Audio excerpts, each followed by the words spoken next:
Maggie Brennan's hands shook as she knelt in the snow outside Thunder Creek Ranch, her children's last breaths echoing in her mind.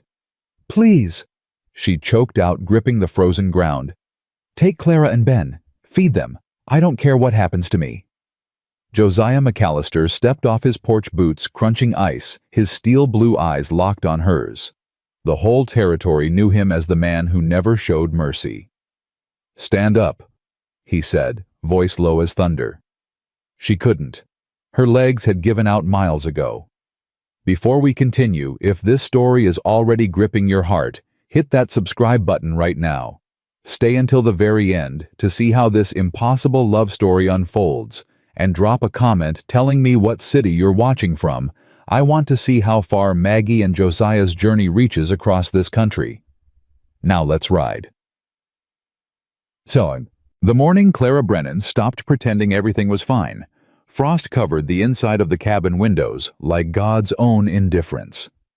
Maggie woke to the sound of her daughter's coughing wet, rattling the kind that meant lungs were filling with something they shouldn't. She bolted upright on the thin mattress, her breath clouding the frigid air. "Mama," Clara's voice cracked. I can't get warm." 9 years old. Too young to sound like an old woman dying. Maggie threw off the threadbare quilt, the only one they had left, and stumbled across the cabin floor. Her bare feet hit wood so cold it burned. Clara lay curled beneath a horse blanket, shivering violently, her lips tinged blue. "I'm here, baby. I'm here." Maggie pressed her palm to Clara's forehead, burning hot, ice cold, both at once. Beside Clara, 6-year-old Benjamin didn't move, didn't open his eyes. Maggie's heart stopped. "Ben," she shook his shoulder. "Benjamin, wake up." Nothing. "Ben," she shook harder, panic clawing up her throat. "Benjamin Thomas Brennan, you open your eyes right now." His eyelids fluttered, barely. "Mama." The word was nothing but breath. "I'm tired." No, you don't get to be tired. You hear me?" Maggie scooped him into her arms. His body was limp, light as kindling. "You stay awake. Both of you stay awake." She carried Ben to the fireplace. Dead ash. The last log had burned out sometime in the night, and she'd slept through it. Failed them while she slept. Her hands flew to the woodpile, empty. The corners of the cabin blurred, the floor tilted. "Mama?" Clara tried to sit up, collapsed back down. "Is Ben?" "He's fine. You're both fine." Maggie's voice didn't sound like her own. Too high, too tight. "I'm going to fix this." She ran to the cupboard, threw open the doors. One jar, cornmeal, moldy. The drawer, nothing. The trunk, nothing. She spun in a circle, searching for something, anything. Her eyes landed on the knife block. Daniel's hunting knife, the good steel one, worth maybe $3. $3 wouldn't buy enough food to save 2 dying children. Clara coughed again, and this time blood dotted her palm. Maggie stopped breathing. 4 days ago, she'd walked 8 miles to town, begging at every door. Mrs. Henderson shut hers before Maggie finished speaking. "Mr. Foster said times were hard for everyone, ma'am. Can't help what I don't have." The general store owner, Mr. Pike, offered her 2 shriveled potatoes for $1. She had 17 cents. He took it, gave her 1 potato. She'd made it last 4 days. Boiled it into broth so thin you could see through it.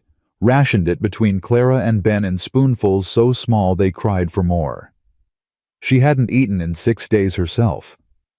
Yesterday, Ben fainted trying to carry in snow to melt for water. Today, Clara was coughing blood.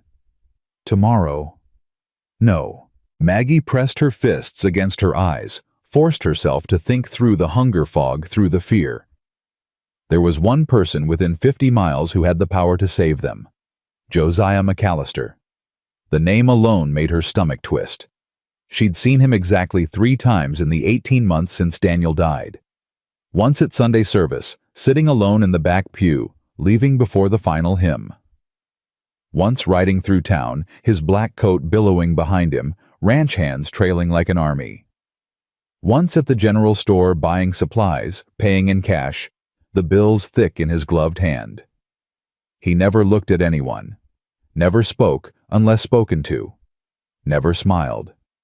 They said he'd built Thunder Creek Ranch from nothing, 15 years of breaking his back and burying his heart.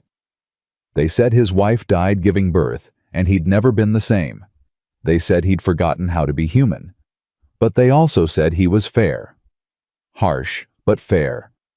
That he paid his debts and kept his word. And Daniel had saved one of his men. Maggie hadn't known until the funeral when a ranch hand named Tucker Hayes showed up, hat in his hands, tears in his eyes. "Your husband pulled me out of the Yellowstone River 3 winters back," Tucker said. "My horse, spooked on ice, went through into the current. I was drowning. Daniel rode in after me, nearly drowned himself. Mr. McCallister, don't forget things like that, ma'am. If you ever need anything—" She'd nodded, barely hearing, too numb with grief. Now those words echoed. If you ever need anything. Thunder Creek Ranch was 12 miles north. Maggie looked down at her boots. The leather was cracked, held together with twine. Her dress hung off her shoulders 2 sizes too big now. Her hands shook constantly, whether from cold or hunger she couldn't tell anymore. 12 miles. In January. With a snowstorm building in the west. She looked at Clara, blood on her lips. At Ben, barely breathing. 12 miles wasn't impossible. Dying was. "Clara." Maggie knelt beside her daughter, brushed the damp hair off her forehead. "I need you to listen very carefully." Clara's eyes focused barely. "I'm going to get help. I'll be back before dark." "No." Clara grabbed her wrist fingers like bird bones. "Don't leave us. Mama, please." "Shh. Listen." Maggie gripped her daughter's hand. "You keep Ben warm. Put every blanket we have on him. Don't let him sleep too deep. Keep talking to him. Can you do that?" Clara's chin trembled. "What if you don't come back?" "I will." "Papa didn't." The words hit like a fist. Maggie closed her eyes, forced the grief down. Grief was a luxury. Grief could wait. "Your papa got thrown from a horse and hit his head," she said quietly. "I'm walking. I'll be careful. And I swear on my life, Clara Marie, I will come back for you." She kissed Clara's forehead, then Ben's. Ben didn't stir. Maggie stood before she could change her mind, wrapped her shawl around her shoulders, and walked out into the cold. The wind hit her like a slap. She gasped, pulling the shawl tighter, and started walking. North. Toward the mountains. Toward Thunder Creek. The sky was the color of old iron, heavy with snow that hadn't fallen yet. The land stretched flat and white in every direction, broken only by dead cottonwoods and fence posts half buried in drifts. Her boots crunched through the frozen crust. One step. Another. Another. Don't think about the distance. Don't think about the cold. Don't think about Clara's blood or Ben's stillness. Just walk. The first mile was numb determination. The second mile her toes went numb for real. Third mile she started talking to Daniel. "I'm going to McCallister," she said aloud, her breath fogging white. "I know you'd hate it, hate me begging. But I don't have a choice, Danny. I don't." The wind answered. "Tucker said he owes you. I'm going to collect." Her voice cracked. "I'm sorry I couldn't keep the homestead. Sorry I couldn't keep the crops alive, couldn't keep the cow alive, couldn't—" She stumbled on a hidden rut, went down, hard on one knee. Pain shot up her leg. She bit down on a cry, tasted blood where she'd bitten her tongue. "Get up." She pushed herself upright, kept walking. Fourth mile, the shawl wasn't enough. The cold soaked through her dress, through her skin, settled into her bones. Her fingers went stiff. Her face burned, and then went numb. Fifth mile, she started praying. "God, I know I haven't been to church since the funeral. I know I cursed you when Daniel died. But if you're listening, if you care at all, please let McCallister help. I'll do anything. Anything. 6th mile, she stopped believing God was listening. 7th mile, she saw the smoke. Thin gray lines rising against the darker gray sky, still miles away, but visible. Thunder Creek Ranch. Her heart lurched. She walked faster. 8th mile. The snow started. Big fat flakes at first, drifting lazy, then smaller, meaner, driving sideways into her face. 9th mile, she couldn't feel her feet anymore. 10th mile, she fell twice. 11th mile, she couldn't remember why she was walking. Couldn't remember names or faces, just the vague sense that someone needed her somewhere. Then the wind shifted and she smelled it. Wood smoke. Horses. Hay. She lifted her head. Buildings. Fences. A barn, red paint bright against the white. Thunder Creek Ranch. She'd made it. Her knees buckled. She caught herself on a fence post, clung to it, forced herself to stay upright. A man's voice cut through the wind. "Hey, someone's at the fence." Footsteps, boots thudding toward her. Ma'am, you all right?" She tried to answer. Her mouth wouldn't work. Strong hands gripped her shoulders. "Jesus, she's half frozen. Get Mr. McCallister, now." The world tilted. She was being lifted, carried. "Stay with me, ma'am. We got you." She blinked, snow melting on her eyelashes. Faces swam above her. Ranch hands, all broad shoulders and worried eyes. Then one face sharpened. Steel blue eyes. Hard jaw. A scar cutting through one eyebrow. Josiah McCallister. "Put her down," he said. The hands hesitated. "Sir, she's—" "I said put her down." They set her on her feet. She swayed, locked her knees. Josiah stepped closer, studied her like a man evaluating a horse. No warmth, no recognition. "You got a name?" he asked. "Maggie." Her voice rasped. "Maggie Brennan." No reaction. "Daniel Brennan's widow." Something flickered in his eyes. "Brennan." "Yes, sir." He waited. She tried to remember the words she'd practiced. They'd all blown away in the wind. "I need—" She swallowed. "My children. They're dying." Josiah's expression didn't change. "I got no food, no firewood, no—" Her throat closed. "Please, I need help." "Why come to me?" "My husband saved your man. Tucker Hayes. 3 years back." Josiah's jaw tightened. "I remember." Hope flared. "Then you know I wouldn't ask if— What do you want?" The bluntness shocked her. "Food," she managed. "Just enough to—" "How many children?" "2. Clara's 9, Ben's 6.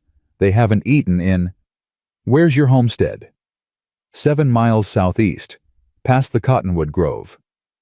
"That's the old Brennan place, half collapsed."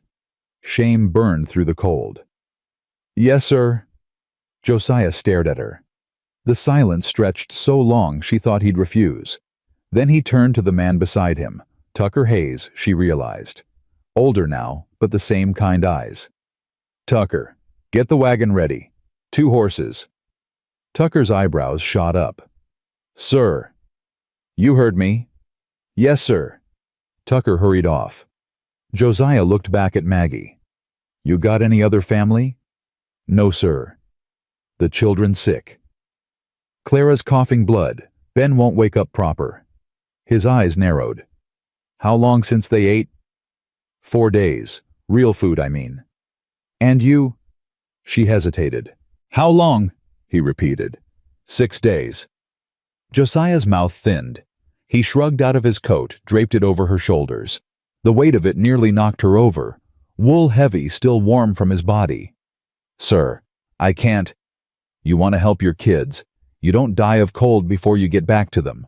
He turned toward the house. "Follow me." She stumbled after him, clutching the coat.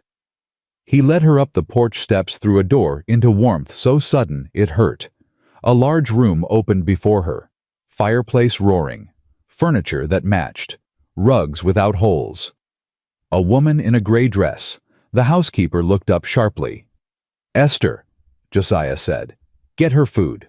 Broth bread, nothing heavy." Esther's gaze swept over Maggie, cold and assessing. "Who is she?" "Widow, Daniel Brennan's wife." Esther's expression shifted slightly. "Brennan, the one who—" "Yeah." Josiah pulled out a chair at the table. "Sit." Maggie sat before her legs gave out. Esther disappeared into what must be the kitchen. Josiah stood by the firearms crossed, watching Maggie like she might bolt. "Your husband was a good man," he said finally, past tense, was. Maggie's throat burned. "Yes, sir. Tucker wouldn't be alive without him." She nodded. "I don't forget debts." Hope flared again, painful. Esther returned with a bowl of broth and half a loaf of bread. The smell hit Maggie like a fist. Her stomach cramped violently. "Slow," Josiah said. "You eat too fast, you'll be sick." She forced herself to pick up the spoon, sip the broth. Hot, rich salt and herbs and something like heaven.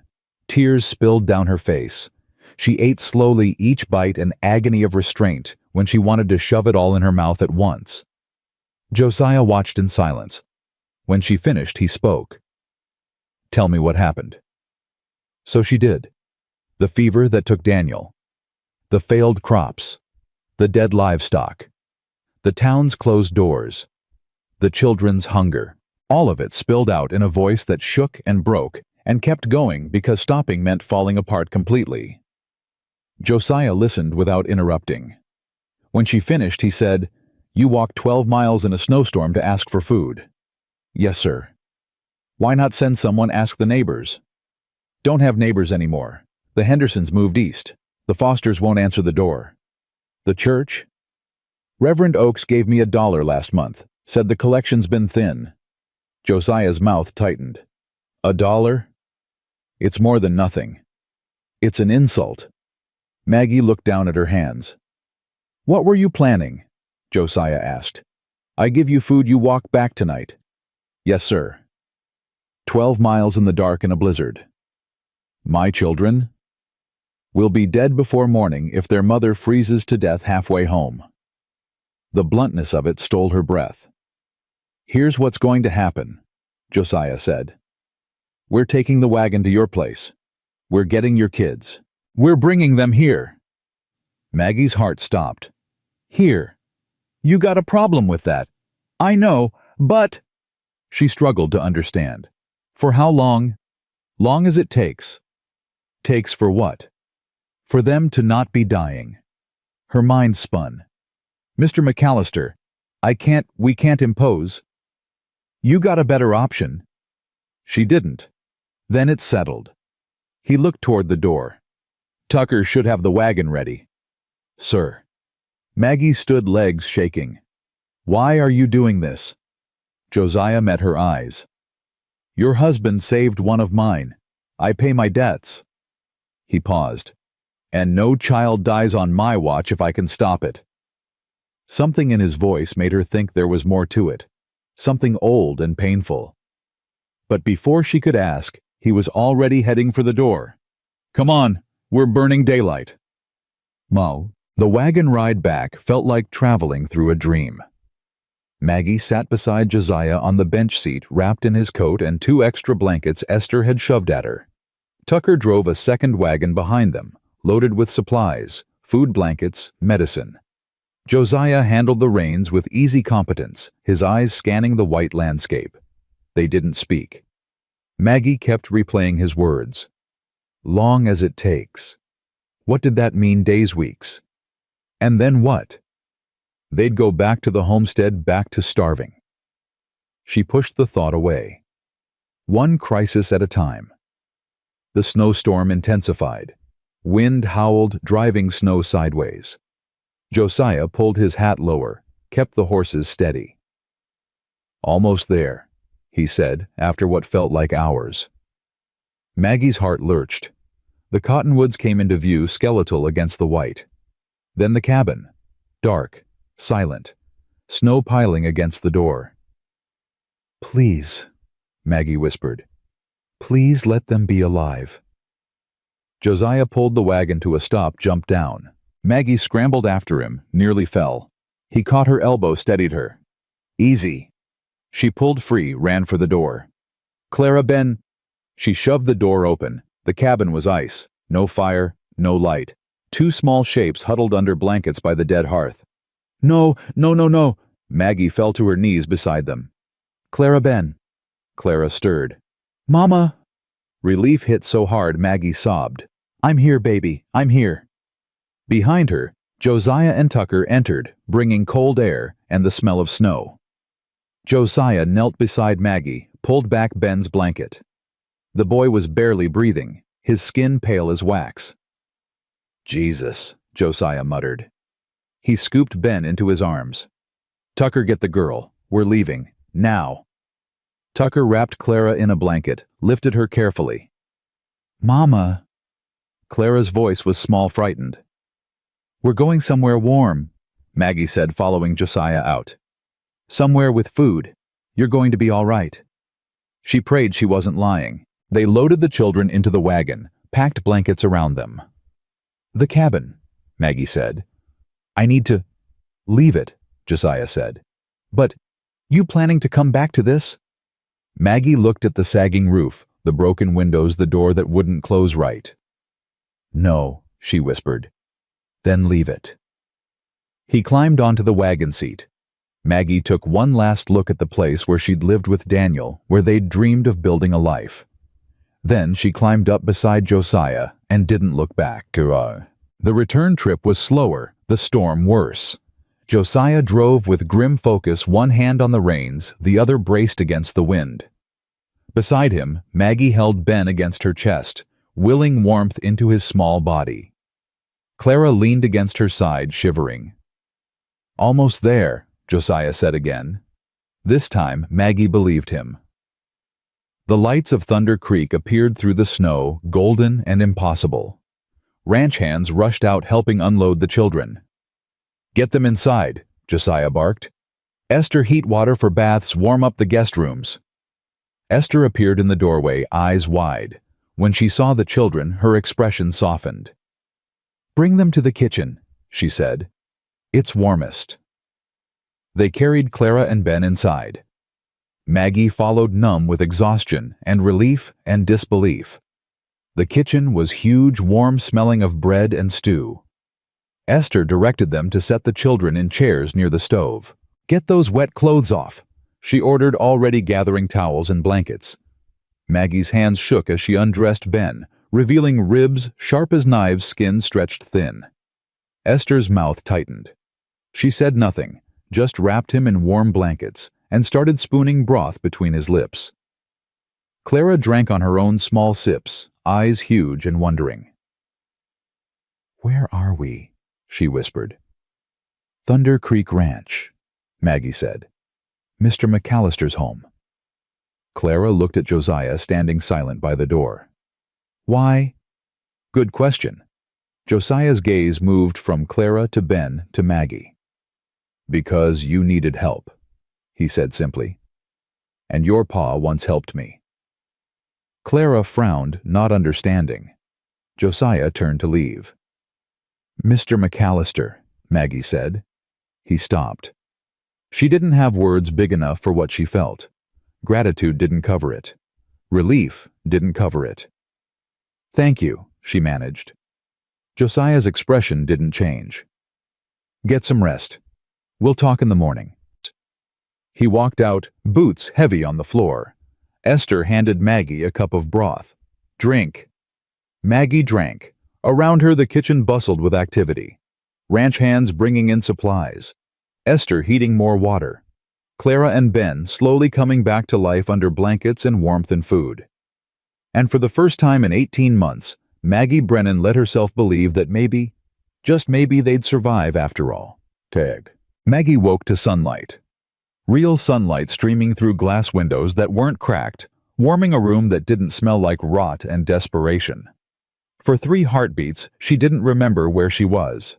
Then it all crashed back, the walk through the snow. Josiah's steel blue eyes, the warmth of this house wrapping around her children like a promise. She bolted upright. The bed beneath her was soft, too soft. A real mattress with clean sheets and a quilt that didn't have holes. She was wearing a nightgown she didn't recognize, white cotton that smelled like lavender soap. Someone had undressed her, put her to bed. Heat flooded her face. She swung her legs over the side feet, touching a rug instead of frozen floorboards. Her clothes were gone. In their place, folded neatly on a chair, sat a dress. Not hers. Dark blue wool, simple but well made. The children. Panic spiked. She grabbed the dress, pulled it on. It fit loose in the waist, but the length was right, and yanked open the door. A hallway stretched before her, polished wood floors gleaming. Doors on either side all closed. Downstairs, voices drifted up. A woman's low murmur. A child's laugh. Maggie's heart lurched. She knew that laugh. She flew down the stairs, nearly tripped on the hem of the borrowed dress, caught herself on the banister. The kitchen. She burst through the door. Ben sat at the table, a plate of eggs and toast in front of him, his mouth full, his eyes bright. Clara beside him, eating slower but steady color in her cheeks that hadn't been there yesterday. Esther stood at the stove flipping flapjacks. She glanced over, raised an eyebrow. "Well, you're alive." Maggie couldn't speak, just stared at her children, whole and eating and not dying. "Mama?" Ben scrambled off his chair, ran to her. She dropped to her knees, caught him, buried her face in his hair. He smelled like soap, like he'd been bathed, fed, cared for. "You slept forever," Ben said, pulling back to look at her. "Miss Esther made eggs. Real eggs, Mama, and there's butter." Tears burned Maggie's eyes. "That's wonderful, baby." Clara stood slower, came to her mother. "Are you all right?" Maggie pulled her close too, felt Clara's thin arms wrap around her neck. "I'm fine. Her voice broke. "You're both all right." "We're good," Clara said quietly. "Miss Esther gave us baths and new clothes and—" She hesitated. "Is this real, Mama? Or are we dreaming?" "It's real." "But why would Mr. McCallister?"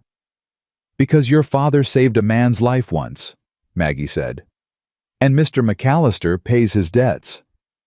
Clara frowned, not quite satisfied with that answer, but Ben was already tugging her toward the table. "Come eat, Mama. There's so much food." Esther pointed a spatula at an empty chair. "Sit. You need food more than they do." Maggie sat, and a plate appeared in front of her. Eggs, bacon, toast, jam. More food than she'd seen in months. Her hands shook as she picked up the fork. Esther watched her like a hawk. "Slow. You remember what Mr. McCallister said?" Maggie ate slowly, each bite an exercise in control.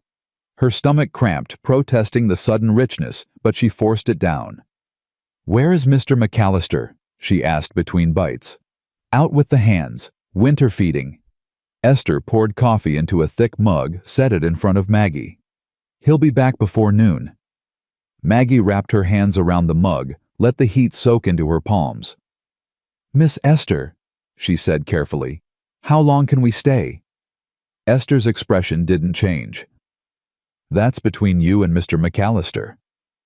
"But surely he doesn't mean for us to—" "I don't speak for him." Esther turned back to the stove. "You want answers? You ask him yourself."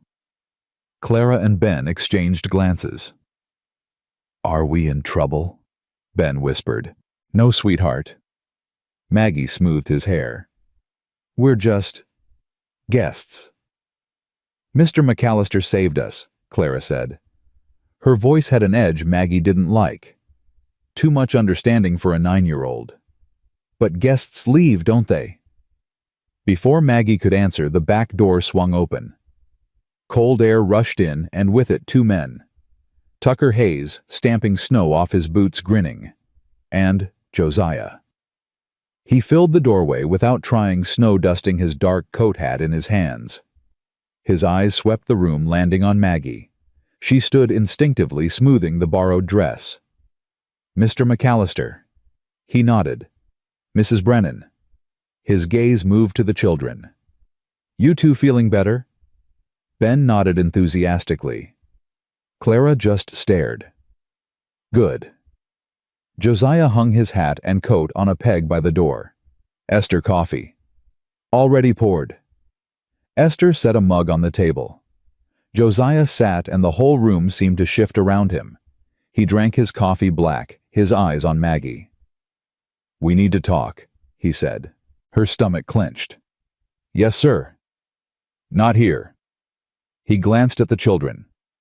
Tucker, take the kids to the barn. Show them the horses. Tucker brightened. Yes, sir. Come on, you two. Ever seen a Mustang up close? Ben's eyes went wide. Clara hesitated, looking at her mother. It's all right, Maggie said softly. Go on. Clara took Ben's hand, followed Tucker out. The door closed behind them. Silence settled thick and heavy. Esther refilled Josiah's coffee, then disappeared into the pantry, giving them space without leaving entirely. Josiah set down his mug. Your homestead's not salvageable, he said bluntly. Roof's half-caved, foundations rotting. Even if you had money to fix it, you'd be throwing good after bad. Maggie's throat tightened. I know.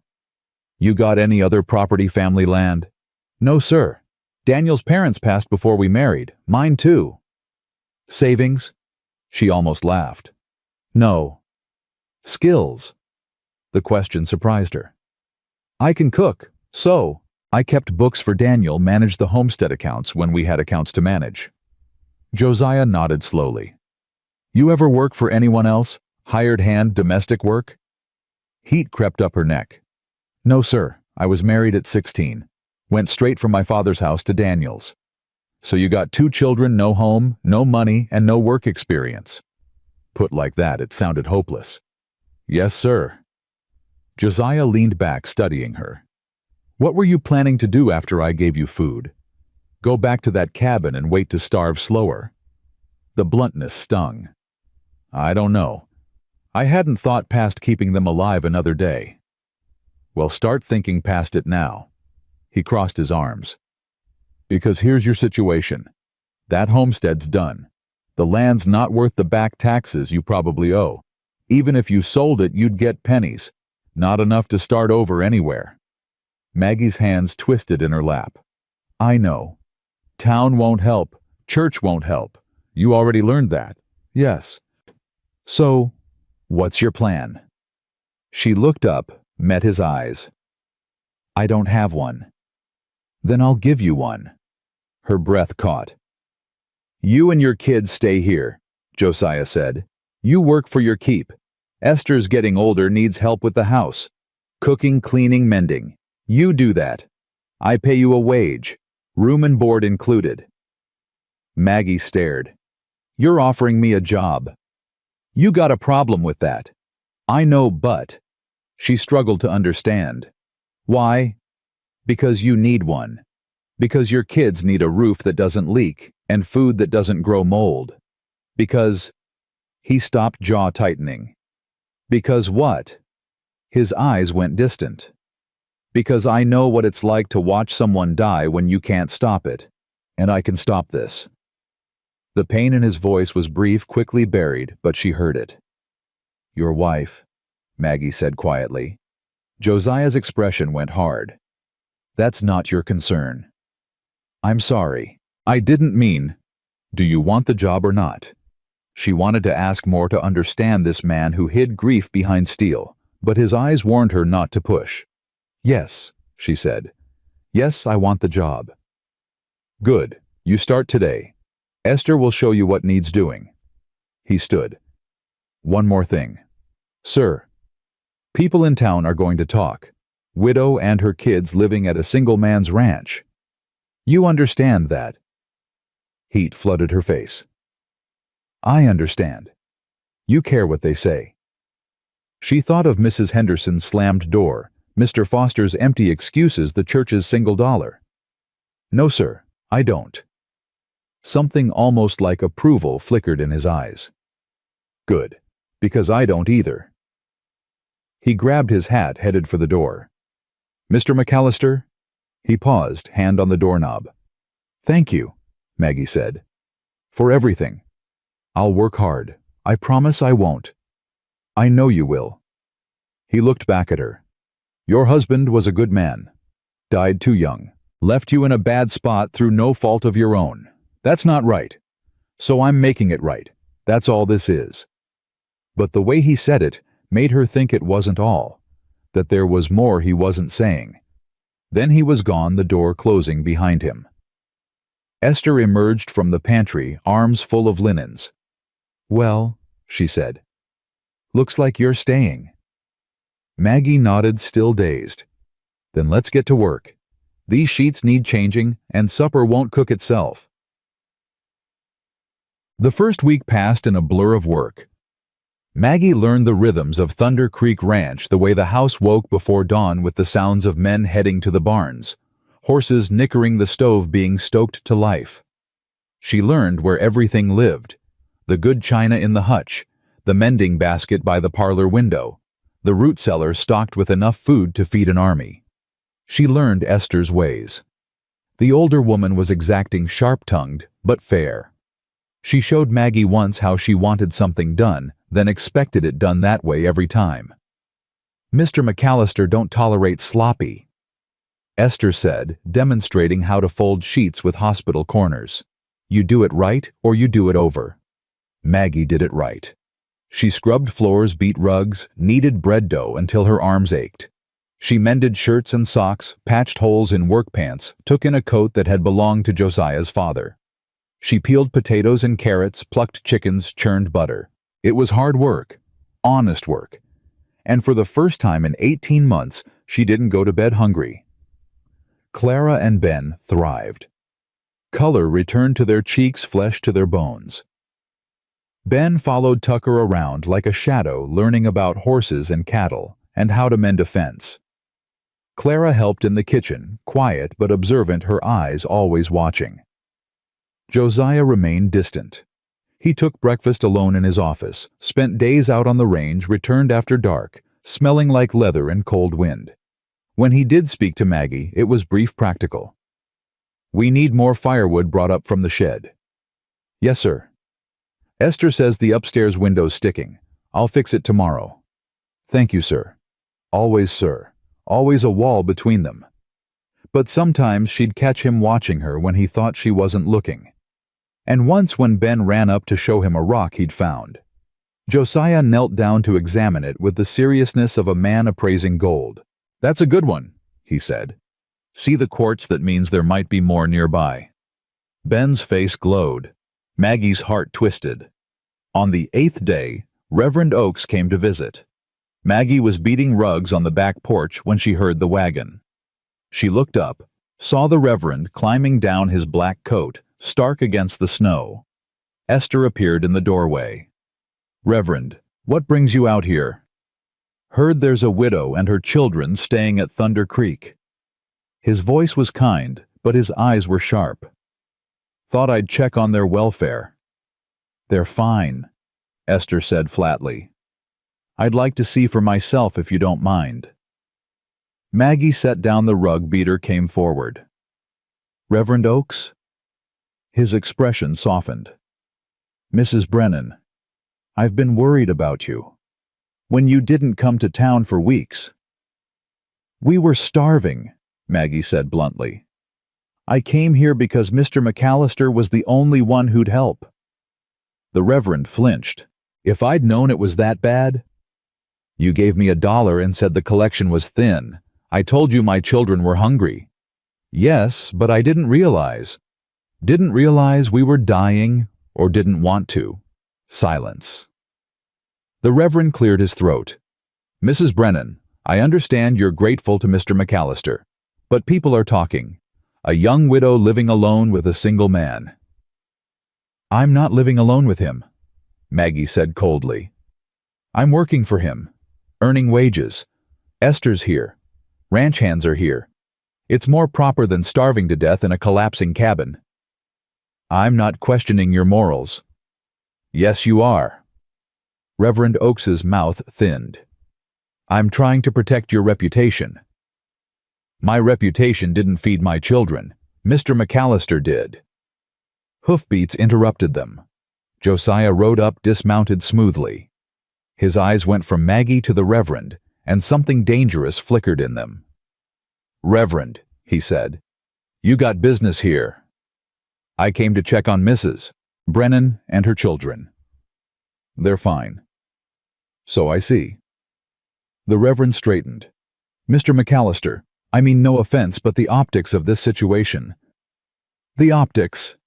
Josiah's voice went soft, deadly. "You mean people talking?" "Well, yes. Let them." Josiah stepped closer. "Mrs. Brennan works for me. Her children are safe fed and warm. If the good people of Willow Springs have a problem with that, they can come say it to my face." The Reverend paled. "I'm not suggesting—" "Yes, you are. You're suggesting I'd take advantage of a widow in a desperate situation. That's what you're implying." "No, because if that's what you think, Reverend, you don't know me at all." The two men stared at each other. Finally, Reverend Oak stepped back. "I apologize. I overstepped." "Yes, you did. I'll be going." He glanced at Maggie. "Mrs. Brennan, if you ever need anything—" "I know where to find you," Maggie said. Her voice was ice. The Reverend left. Silence settled over the porch. "You all right?" Josiah asked quietly. Maggie realized her hands were shaking. "Yes." "He's not wrong about the talk." "I don't care." "You will. Eventually."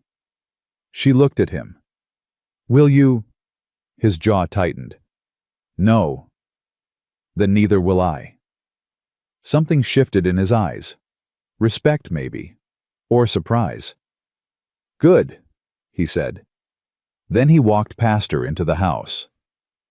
Maggie stood on the porch, heart pounding, and realized she'd just drawn a line in the snow. There was no going back now. 2 weeks became 3. 3 became a month. January bled into February. The snow deepened, the cold intensified, but inside Thunder Creek Ranch, life settled into rhythms that felt almost normal. Maggie rose before dawn, started the fires, put coffee on. Esther joined her, and together they made breakfast for the ranch hands: flapjacks, eggs, bacon, biscuits with gravy.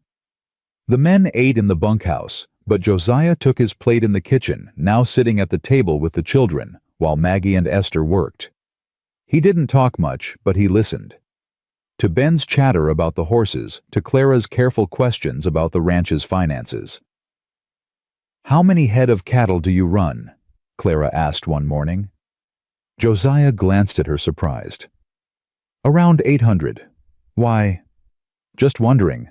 Papa used to say you can tell a ranch's health by its herd size." "Your papa was right." Josiah cut his bacon. "We're doing well this year. Lost fewer calves than expected."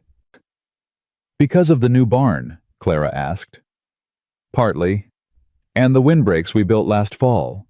Clara nodded, filing that information away like a little accountant. Josiah's lips twitched. Almost a smile. Maggie watched from the stove, something warm unfurling in her chest. After breakfast, the children had lessons. Esther pulled out old school books from when Josiah's younger sister had lived here before she married and moved east. Clara devoured them. Ben struggled with reading, but loved arithmetic. Josiah sometimes helped in the evenings, sitting at the table with Ben patiently sounding out words. C-A-T, cat. Good. Next word. D-O-G, dog. That's right. Maggie mended shirts by the fire, listening her heart, doing complicated things she didn't want to examine too closely. One night after the children went to bed, she found Josiah in his office, ledgers spread before him. She knocked on the doorframe. "Sir." He looked up, tiredness in his eyes. "Something wrong?" "No, I just—" She hesitated. "I wanted to ask about my wages. You said you'd pay me, but we haven't discussed $2 a week, room and board included. Fair? More than fair. Most housekeepers made half that. That's very generous." You work hard, you're worth it. He set down his pen. Something else. I want to save it, every penny. So when... She stopped. When you leave... The words hung between them. I don't want to be a burden, Maggie said quietly. You've already done so much. Josiah leaned back in his chair. You think you're a burden. I think you took us in out of obligation, because of Daniel. And I'm grateful, but... Stop. She stopped. Josiah came around the desk. You're not here out of obligation anymore. Then why? He was close enough now that she could see the gray threading his dark hair, the lines around his eyes, from years of squinting against the sun. Because you belong here, he said simply. Her breath caught. Your kids are happy. Clara's learning. Ben's gaining weight. He paused. You're good for this house. Good for Esther. Good for... He didn't finish. Maggie's heart thundered. Good for you. His eyes met hers, and for the first time she saw past the steel. Saw loneliness. Saw hunger for something he'd denied himself for years. Yeah, he said quietly. Good for me. Neither of them moved. Then footsteps sounded in the hall, and Esther's voice called, Mr. McCallister, one of the hands needs you in the barn.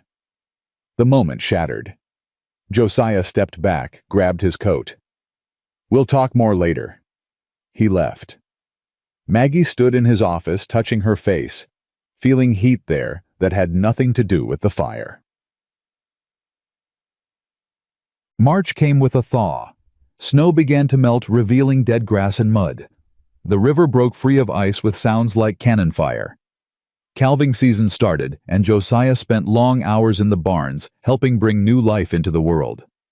Maggie brought him coffee at midnight, found him covered in blood and straw holding a newborn calf. This one's mother rejected him, Josiah said. Have to bottle feed. Maggie knelt beside him. The calf was tiny, wet, trembling. Will he make it? If he fights. She watched Josiah's hands, large and scarred, gentle the calf into a blanket. You're good at this, she said. Had a lot of practice.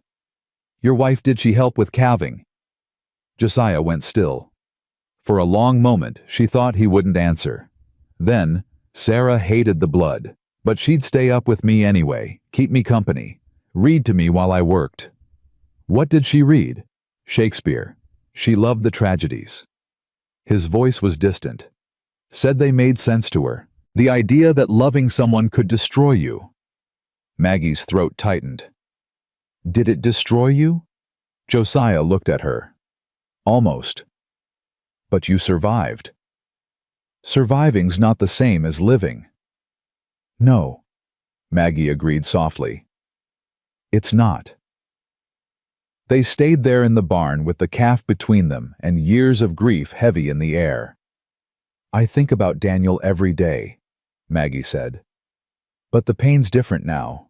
Less sharp. More like an ache. Does that feel like betrayal? Sometimes. She touched the calf's soft nose. Does it for you? Josiah was quiet for a long time. It did, he finally said. For years. Felt like moving on would mean forgetting her. Dishonoring what we had. And now... He looked at her, and the weight of his gaze made her shiver. Now I think Sarah would want me to be happy, even if it meant letting her go. The air between them charged with something unnamed. Josiah, Maggie whispered. His name, not his title. For the first time. He leaned closer. The barn door banged open. Boss?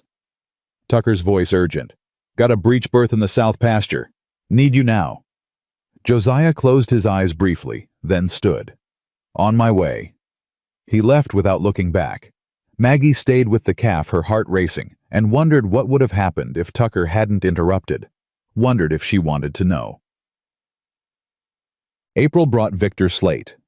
The neighboring rancher rode up one afternoon flanked by two of his men, his eyes cold and calculating. Maggie was hanging laundry when she saw them. Something about the way Slate looked at the house made her skin crawl. Josiah came out to meet them, his stance easy, but his hand close to the rifle on his saddle. Slate. McCallister. Slate's smile didn't reach his eyes. Heard you've taken in a widow. Charitable of you. What do you want? Just being neighborly. Thought I'd check on Mrs. Brennan myself. Make sure she's being treated proper. She's fine. I'd like to hear that from her.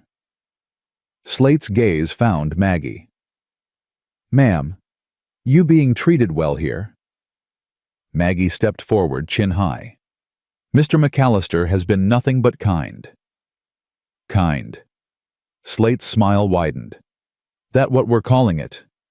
Josiah moved faster than Maggie had ever seen him move. One moment he was on his horse, the next he was dragging Slate down, slamming him against the fence. Say that again, Josiah growled. Slate's men reached for their guns. Tucker and 3 other ranch hands appeared from the barn rifles ready. I'd think real careful about your next move, Tucker said calmly. Slate's men froze. Slate laughed breathless. Easy, McCallister. Just making conversation. No, you're making accusations. About a woman who's done nothing but try to survive. Josiah's grip tightened. You got something to say about how I run my ranch, you say it. You want to insult Mrs. Brennan, you'll answer to me. All right, all right. Slate held up his hands. No offense meant. Josiah shoved him back. Get off my land. Slate straightened his coat, still smiling. Enjoy your charity work, McCallister, but don't be surprised when it costs you your reputation. He mounted his horse, rode off with his men. Silence settled. Josiah turned to Maggie. You all right? She was shaking. Yes. He won't bother you again. How do you know? Because I'll kill him if he does. He said it so matter-of-factly that she believed him. That night Clara came to Maggie's room. Mama, are we causing trouble for Mr. McCallister? Maggie set down her mending. Why would you think that? I heard what that man said, about us being here. Clara, maybe we should leave, before we make things worse. Maggie pulled her daughter close. Mr. McCallister wants us here, and we're staying as long as he'll have us. But what if people keep talking? Then they talk. Maggie smoothed Clara's hair. Baby, I spent 18 months caring what people thought. It didn't keep you fed. It didn't keep us warm. Mr. McCallister did. So let them talk. Clara was quiet for a moment. Then, do you love him, Mama? The question stole Maggie's breath. That's not... Because he looks at you the way Papa used to. And you look at him the same way. Maggie's heart hammered. It's complicated. Grown-ups always say that when the answer is yes. From the mouths of babes. Maggie kissed Clara's forehead. Get some sleep. After Clara left, Maggie stood at her window looking out at the ranch bathed in moonlight. Down in the yard, Josiah stood alone smoking a cigarette, his face turned toward her window. Their eyes met across the distance. Neither looked away, and Maggie knew with certainty that terrified and thrilled her that Clara was right. This was complicated, and the answer was yes. The next morning, Josiah didn't come to breakfast. Maggie tried not to notice the empty chair, tried not to feel the weight of his absence like a stone in her chest.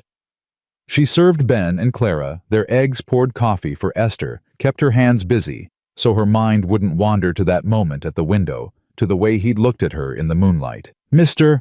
McCallister left before dawn, Esther said, not looking up from her biscuits. Took Tucker and headed north. Won't be back till tomorrow. Oh, Maggie's voice came out too casual. Ranch business. Always is. Esther's eyes flickered to her sharp and knowing. Man works himself half to death to avoid thinking too much. I don't know what you mean. Sure you don't. Esther dumped flour into a bowl. You're both fools, you know that. Maggie's cheeks burned. Esther. Don't Esther me. I got eyes. I see how he looks at you when you're not watching, how you look at him when he's not watching. Like two people drowning who won't reach for each other because they're afraid of pulling the other one under. It's not like that. Then what's it like?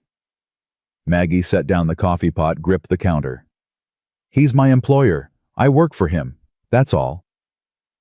That all it is? That's all it can be. Esther snorted. Because of what people will say, people already talking, girl. Might as well give them something real to talk about. I can't. Maggie's voice cracked. Daniel's only been gone 18 months, and Josiah, he's still grieving his wife. We're broken people trying to survive. That's not love. That's desperation. You think love can't grow from desperation? Esther's hand stilled in the flour. My husband found me half dead from cholera, nursed me back to health. I married him 3 months later, had 42 years together before the pneumonia took him. Don't you tell me desperation can't turn into love. Maggie's throat tightened. I'm scared. Of what? Of dishonoring Daniel's memory. Of making a mistake. She stopped. Of being happy. Esther asked quietly. The words hit like a fist. Maggie had been surviving for so long she'd forgotten what happiness even felt like. The idea of reaching for it felt selfish, felt wrong, felt like betraying every promise she'd made at Daniel's grave. I don't know how to do this, she whispered. Esther came around the counter, gripped Maggie's shoulders. Then figure it out. Because that man out there, he's been half alive for 8 years, and you've been half alive since your husband died. Maybe it's time you both started living again. Before Maggie could answer, the door burst open. Clara stood there wild-eyed. Mama, Ben's gone. Everything else vanished. What do you mean gone? He was in the barn with me helping with the calf, and then I turned around and he wasn't there. I looked everywhere, Mama. I can't find him. Maggie was already moving, grabbing her shawl, running for the door. The barn was empty except for the calf in its pen, bleeding softly. Maggie spun in a circle, heart hammering. Benjamin. Nothing. She ran outside, Clara beside her. When did you see him last? Maybe 10 minutes ago. He said he wanted to show the calf to the horses in the south pasture. The south pasture, a quarter-mile away past the creek. The creek that was running high and fast with snowmelt. Maggie's blood went cold. Get the ranch hands, she told Clara. Now. Clara ran. Maggie bolted toward the south pasture, her skirts tangling around her legs, her breath coming in gasps. She cleared the barn. The corral hit the path that led down to the creek. And heard it. A child's scream, high and terrified. Mama! She ran faster, lungs burning, and burst through the cottonwoods. The creek churned below, swollen and angry. And there, clinging to a fallen log in the middle of the current, was Ben. Hold on! Maggie screamed. Baby, hold on! Mama, I'm slipping! The log shifted. Ben's fingers scrabbled at the bark. Maggie didn't think. She kicked off her boots, waded into the water. The cold hit like knives. The current grabbed her, tried to pull her under. She fought it, pushing toward Ben, the water rising to her waist, her chest. I'm coming, Ben. Don't let go. Behind her, voices shouted, ranch hands running toward the creek, but they were too far. She was closer. The current slammed into her, knocked her off her feet. Water closed over her head. She surfaced, gasping, reached for the log. Her fingers found wood. She pulled herself up, got her arm around Ben. I got you. I got you. Mama, I'm scared. The log broke free. They went under. Water filled Maggie's mouth, her nose, her lungs. She kicked, pulled Ben against her chest, fought for the surface. Her head broke through. She gasped air, saw the bank too far, moving too fast. Rocks ahead, jagged and deadly. She twisted her body, took the impact on her shoulder. Pain exploded. She held Ben tighter, kept his head above water. Breathe, baby, breathe. Something hit her from behind. Arms strong and sure wrapped around both of them. Tucker's voice in her ear. I got you, ma'am. Don't fight me. Another set of hands grabbed Ben, pulled him toward the shore. Maggie's strength gave out. She went limp. Let Tucker drag her through the current. Felt rocks scrape her legs, her arms. Then solid ground. Hands lifting her. Voices everywhere. She rolled onto her side, vomited creek water, coughed until her ribs screamed. Ben! She choked out. Where's... Here, Mama. His small voice terrified but alive. She crawled to him, pulled him into her arms, felt his heart hammering against hers. You're all right. You're all right. I'm sorry, Mama. I just wanted to see the horses and I slipped and... Shh. It's okay. You're safe. Tucker knelt beside them, breathing hard. Ma'am, you damn near killed yourself. He's my son. Her voice shook. I'd do it again. I know you would. Tucker's eyes were bright with something between respect and fear. But next time, wait for help. Mr. McCallister would have had my hide if anything happened to you. The mention of Josiah made her chest tighten. Don't tell him, she said.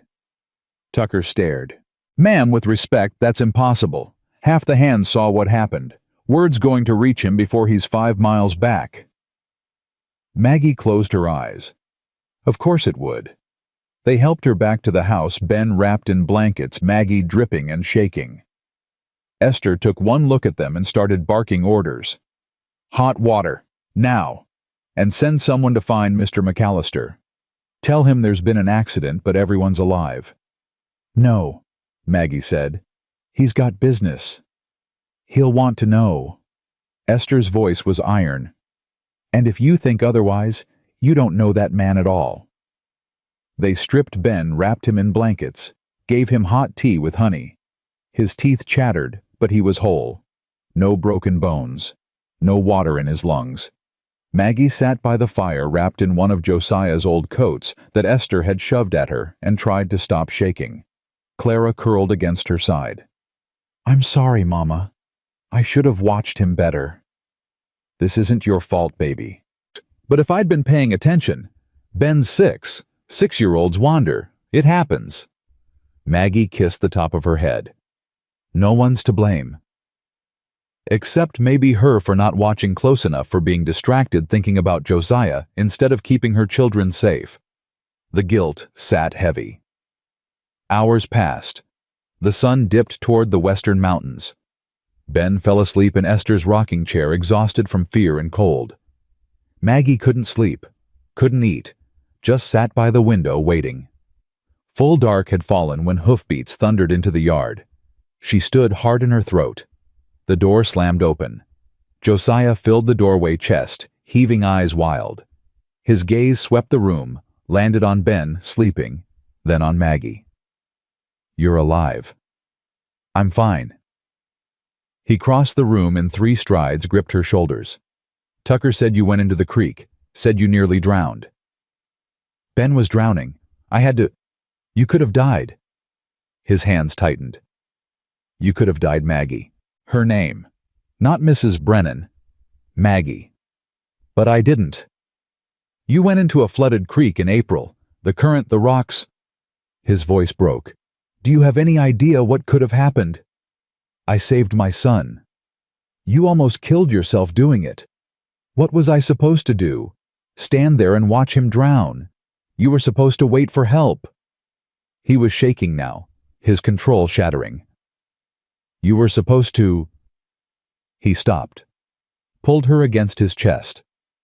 Maggie froze, shocked by the embrace, by the way his arms wrapped around her, like he was trying to keep her from disappearing. Don't ever do that again, he said into her hair. Don't ever scare me like that again. Her heart thundered against his.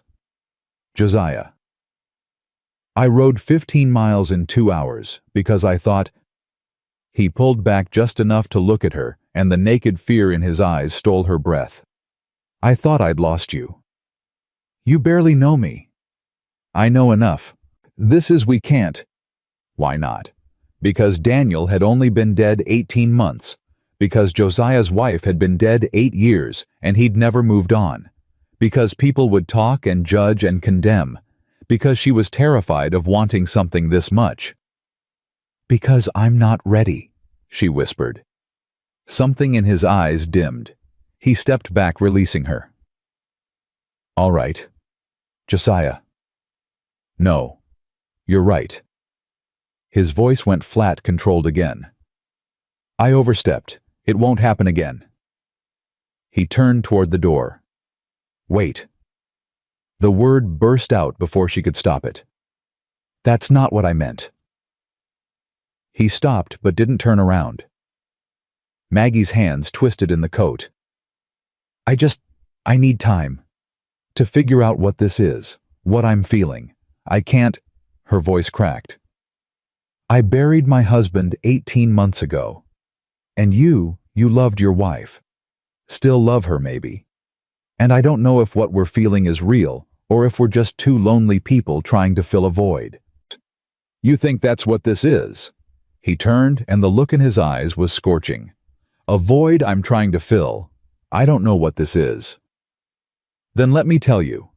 He moved closer, and she had to tilt her head back to hold his gaze. "I loved Sarah, loved her with everything I had. And when she died, I buried that part of myself with her. Told myself I'd never feel that way again. Didn't want to. Couldn't survive losing it twice." Maggie's breath caught. "Then you showed up," Josiah continued. "Half frozen, half starved, offering to give up your children to save their lives. And something in me, something I thought was dead, woke up. You scare the hell out of me, Maggie. Because I haven't felt this alive in 8 years." Tears burned her eyes. "I scare myself." "Good. Then we're even." He reached out, cupped her face with one rough hand. "I'm not asking you to love me. I'm not asking you to forget Daniel. I'm just asking you to stop pretending you don't feel something when I walk into a room." "I'm not pretending." "Then what do you call it?" "Surviving," she whispered. "I'm trying to survive without wanting too much, without hoping too hard. Because every time I've hoped for something, it's been ripped away." His thumb brushed her cheekbone. "I can't promise you won't get hurt. Can't promise this will work. But I can promise I'll fight like hell to make it work. If you'll let me." She closed her eyes, leaning into his touch. Every logical part of her brain screamed to step back to keep the walls up to protect herself. But her heart, her traitorous, hungry heart, wanted to leap. "I need time," she said again. "How much?" "I don't know." "Then I'll wait." He lowered his hand. "But Maggie, I'm not waiting forever. Life's too short and too hard to waste on fear." He left. Maggie stood alone by the fire, shaking for entirely different reasons now, and wondered if she was brave enough to risk her heart again. The answer terrified her, because it was yes. The days that followed were strange and taut, like a wire pulled too tight, vibrating with tension that nobody acknowledged but everyone felt. Josiah kept his distance, polite, professional. He took meals in his office again, spoke to Maggie only when necessary, and when their eyes met across a room, he looked away first. It should have been easier. It wasn't. Maggie found herself listening for his footsteps, watching the window for his return from the range, aching for glimpses of him that she told herself she didn't need. Ben recovered quickly, the resilience of children making the creek incident just another adventure to recount to Tucker. But Clara watched her mother with knowing eyes, saying nothing but seeing everything. "You're sad," she said one night as Maggie tucked her in. "I'm fine, baby. You look at Mr. McCallister the way you used to look at Papa." Maggie's hands stilled on the blanket. "Clara." "I'm not mad, Mama. Papa's gone. He's not coming back." Clara's voice was matter-of-fact, but her eyes glistened. "And Mr. McCallister's nice. He helped us when no one else would. If you wanted to..." "Wanted to what?" Clara's jaw set. "If you wanted to be happy, I wouldn't mind." The words cracked something open in Maggie's chest. "Oh, baby." She pulled Clara close. "When did you grow up so much?" When we were starving and you pretended everything was fine so we wouldn't be scared. Clara's voice muffled against her shoulder. I know what you gave up for us, Mama. I know you walked through that blizzard even though you were dying too. So if Mr. McCallister makes you happy, you should let him. Maggie couldn't speak past the tears. That night, she lay awake staring at the ceiling, Clara's words echoing. If he makes you happy, you should let him. When had she stopped believing she deserved happiness? When Daniel died. Before that, when the crops failed and she watched her children go hungry. Or even earlier when she was 16 and married a man because it was expected. Not because she'd chosen it. She'd loved Daniel. Truly loved him. But their marriage had been born of duty and grown into affection, not the wild, desperate thing that seemed to burn between her and Josiah. This felt different, dangerous, like touching lightning. And maybe that's what scared her most. 3 days after the creek incident, Victor Slate rode onto Thunder Creek land again. Maggie was in the garden pulling early weeds when she heard the horses. She straightened, shading her eyes against the sun. Slate and 4 of his men, all armed. Ice slid down her spine. She started toward the house, but Slate spurred his horse, cutting her off. Mrs. Brennan, heard about your little accident at the creek. She said nothing, looking past him toward the barn. Where were the ranch hands? Must have been terrifying. Slate continued, his smile cold. Helpless widow, drowning child. Good thing McCallister's men were there to save you. What do you want, Mr. Slate? Just checking on your welfare, making sure McCallister's taking proper care of you.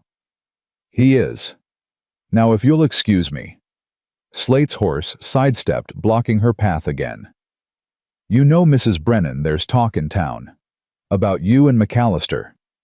About what a widow's really doing living at a single man's ranch. Heat flooded her face. That's none of your concern. Oh, but it is. See, I got a proposition for you. I'm not interested. You haven't heard it yet. Slate leaned down from his saddle. You come work for me instead. Proper job, proper wages. Separate housing for you and your children. All very respectable. Save your reputation before McCallister ruins it completely. Mr. McCallister has done nothing but help me. Sure he has. Out of the goodness of his heart, right? Slate's smile widened. You're not that naive, Mrs. Brennan. Men don't take in pretty widows for charity. They do it because they want something. Fury burned through her fear. You're disgusting. I'm honest, and my offer stands. Work for me, and I'll make sure no one questions your virtue. Get off this land. Or what you'll tell McCallister. Slate laughed. He's not even here. Saw him riding north this morning. Won't be back till dark. Behind Slate, his men shifted hands, drifting toward their guns. Maggie's heart hammered. She was alone. Esther was in town buying supplies. The children were inside. The nearest ranch hand was a rifle cocked. Everyone froze. Step away from her. Tucker stood 20 feet away, rifle leveled at Slate's chest. Behind him, 3 more hands emerged from the barn, all armed. Easy now, Slate said, raising his hands. Just having a conversation. Conversation's over. Tucker's voice was deadly calm. You got 3 seconds to get off this property before I put a bullet in you. McCallister's not here to protect you, Hayes. Don't need him. 1. Slate's jaw tightened. 2. This ain't finished. 3. Slate yanked his reins, wheeled his horse around. Let's go. He rode off, his men following. Tucker kept the rifle raised until they disappeared over the ridge. Then he lowered it, turned to Maggie. You all right, ma'am? She realized she was shaking. Yes, thank you. What did he want? To make trouble. Her voice steadied. Tucker, where were you, I thought? We saw them coming. Boss's orders are to never leave you alone if Slate shows up, so we stayed close out of sight, waiting to see what he'd do. Tucker's eyes were hard. He made his move. Now we know. Know what? That he's not just talk. He's planning something. Fear spiked. Should we tell Josiah? Already sent a rider. He'll be back within the hour. Maggie nodded, tried to slow her racing heart. Tucker hesitated. Ma'am, if you don't mind me saying, Slate's right about one thing. You being here, it's causing talk. And talk can turn into action. Might be safer if I left. She lifted her chin. Is that what you think I should do? No, ma'am, I think you should stay. But I also think you and the boss need to figure out what this is before someone gets hurt. What this is? Tucker gave her a look. Ma'am, I ain't blind. Neither is anyone else on this ranch. We see how he looks at you, how you look at him, and we're fine with it. Boss deserves to be happy. But you gotta make it official, or men like Slate are gonna keep circling. Make it official. The words hung in the air. It's complicated, Maggie said weakly. It always is. Tucker tipped his hat. But complicated's better than regret. He walked away, leaving Maggie standing in the garden, her mind spinning. Josiah returned as the sun touched the mountains, riding hard, his face like thunder. He dismounted before his horse fully stopped, strode straight to Maggie. What happened? She told him. Everything. Slate's proposition, his veiled threats, the way his men had been armed and ready. Josiah's jaw worked. He touched you. No, Tucker intervened before. I'm going to kill him. Josiah, no. He threatened you on my land, in my garden, while I was gone. His voice was low, lethal. That's a line you don't cross. Violence will just make things worse. Things are already worse. He gripped her arms. Don't you see? He's not going to stop. Not until... He stopped, jaw clenching. Until what? Maggie whispered.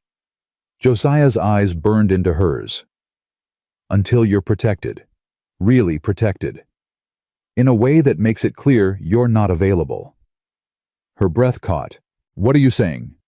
You know what I'm saying. Marriage. He was talking about marriage. The word hung unspoken between them.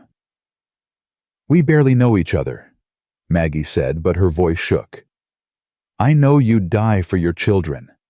I know you're strong enough to walk through a blizzard and stubborn enough to wade into a flooding creek. I know you make the best biscuits I've ever tasted, and you hum when you think no one's listening. His hands tightened. I know when you smile, really smile, it feels like the sun coming out after a long winter. What else do I need to know? Tears blurred her vision. This is crazy. Probably. People will say we're only doing it for convenience, for protection. Let them. Josiah, marry me. The words were raw, unpolished. Not because of Slate, not because you need protecting. Marry me because when I thought you might have drowned, I realized I can't go back to half living. Marry me because I want to wake up every morning knowing you're here. Marry me because... His voice broke.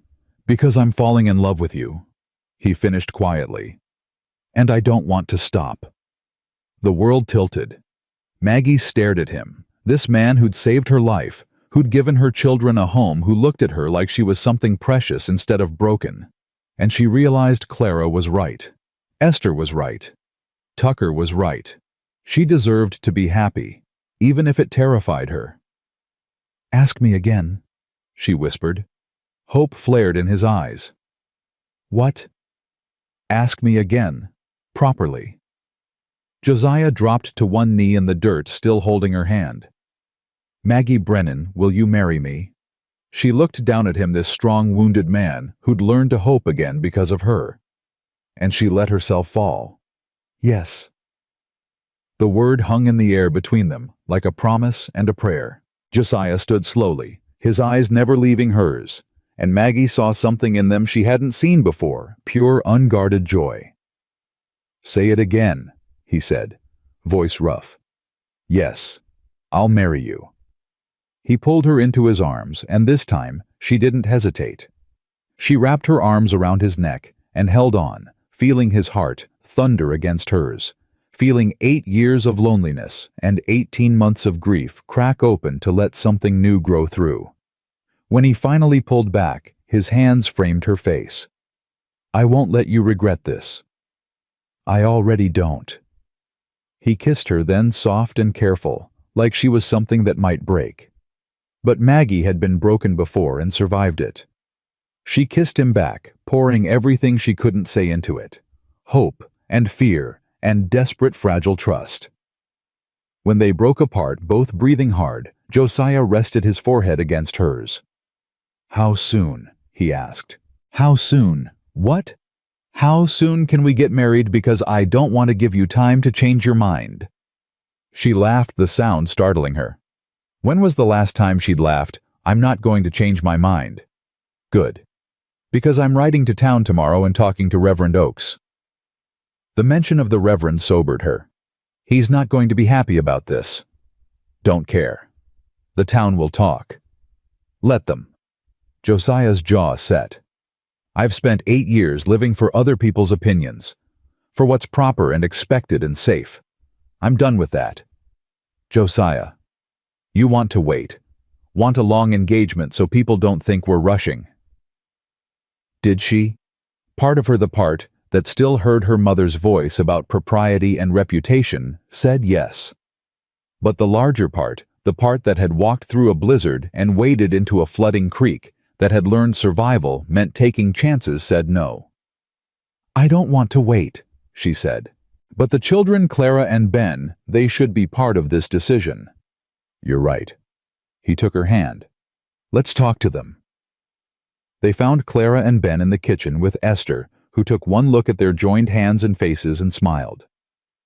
"Well, about damn time." "Esther," Maggie said, heat flooding her cheeks. "Don't Esther me. I got eyes." The older woman wiped her hands on her apron. "You two finally figure out what the rest of us knew months ago."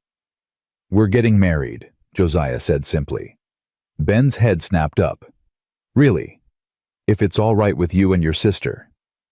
Clara stood slowly, her face unreadable.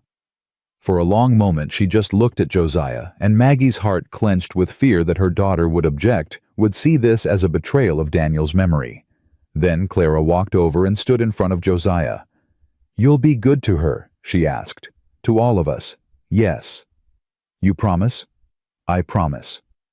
Clara studied him a moment longer, then nodded. "Okay." Relief flooded Maggie. Ben launched himself at Josiah, wrapping his arms around his waist. "Does this mean you'll be our papa?" Josiah's hand came up to rest on Ben's head, and Maggie saw his throat work. "If you want me to be." "I want you to be." Ben looked up, eyes bright. "Can I call you Papa?" Josiah's eyes went shiny. He knelt down to Ben's level. "I'd be honored." "What about you?" Maggie asked Clara softly. "How do you feel about this?" Clara's jaw trembled. "Papa's gone. He's not coming back. And I miss him. I'll always miss him. But—" She looked at Josiah. "You saved us. You gave us a home when we had nothing. And you make Mama smile again. So yeah, I'm okay with it." Josiah held out his arm and Clara went to him. He pulled both children close, one arm around each, and looked at Maggie over their heads. This was her family now. Broken pieces fitted together into something new. "When's the wedding?" Esther asked. "Soon as Reverend Oakes will do it," Josiah said. "He's going to have opinions. He can keep them to himself." Esther laughed. "This is going to be interesting." The next morning, Josiah rode to town with Tucker. Maggie stayed behind, nerves eating at her stomach despite her certainty. What if the Reverend refused? What if the whole town rose up in scandal? What if Josiah changed his mind when faced with everyone's disapproval? "Stop pacing," Esther said from her chair by the fire. "You're making me dizzy." "I can't help it. He'll be back, and when he is, he'll have a wedding date." "You sound very sure." "Because I know Josiah McCallister. That man don't make promises he can't keep, and he promised to marry you, so he will." Maggie tried to take comfort in that. Tried to focus on the mending in her lap, but her hands shook too much to thread the needle. Hours crawled by. Then hoofbeats. Maggie ran to the window, saw Josiah and Tucker riding in. Josiah's face was stone. Her heart sank. He'd changed his mind. The Reverend had talked him out of it. The whole town had. Josiah came through the door, saw her face, and crossed the room in 3 strides. "Saturday," he said. She blinked. "What?" "We're getting married Saturday, 3 days from now." The Reverend agreed, after some persuading. Josiah's mouth tightened. He had concerns about the speed, about appearances, about proper mourning periods. I told him he could either marry us or we'd ride to the next county and find someone who would. Josiah. I also told him that if he had questions about your character or mine, he could ask them to my face instead of hiding behind scripture. His eyes blazed. He chose to marry us. Tucker appeared in the doorway grinning. Boss also made a sizable donation to the church roof fund. That might have helped change the Reverend's mind. "You bribed him?" Maggie asked, caught between shock and laughter. "I made a charitable donation," Josiah corrected. "The timing was coincidental." "Uh-huh." Esther's voice was dry. "And I'm the Queen of England." 3 days. Maggie repeated, the reality hitting her. "That's so soon." "Too soon." Josiah's hand found hers. "We can wait if you need—" "No." She gripped his fingers. "No 3 days is perfect. It's just, I don't have a dress, or flowers, or—" "You don't need any of that. Every bride needs a dress." Esther stood. "I got Sarah's wedding dress packed away. If you're comfortable wearing it—" She stopped looking at Josiah. His face had gone still. "Sarah's dress. She'd want it used," Esther said gently. "Hate to see it just sitting in a trunk when it could make someone happy." Josiah was quiet for a long moment. Then he nodded. "Show her." Esther led Maggie upstairs to a room Maggie had never entered.